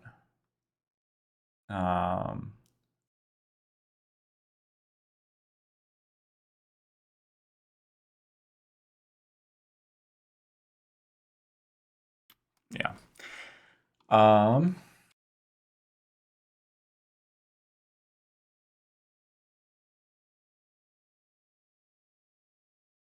do we have here? Such a shame that Scott doesn't stream anymore, because I can't, or to stream more on Twitch, because I can't really raid off to him.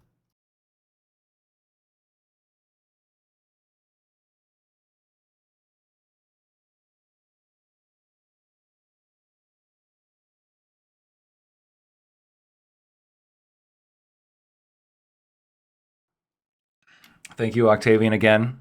Thank you again for the moderation. I thought you did really good.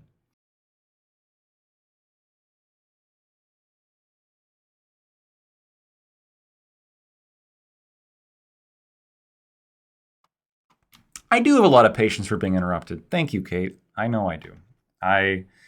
Because I know I'm going to be making my point at some point. And if I've got to repeat myself, I'll repeat myself. But no, for sure, that happened a bit.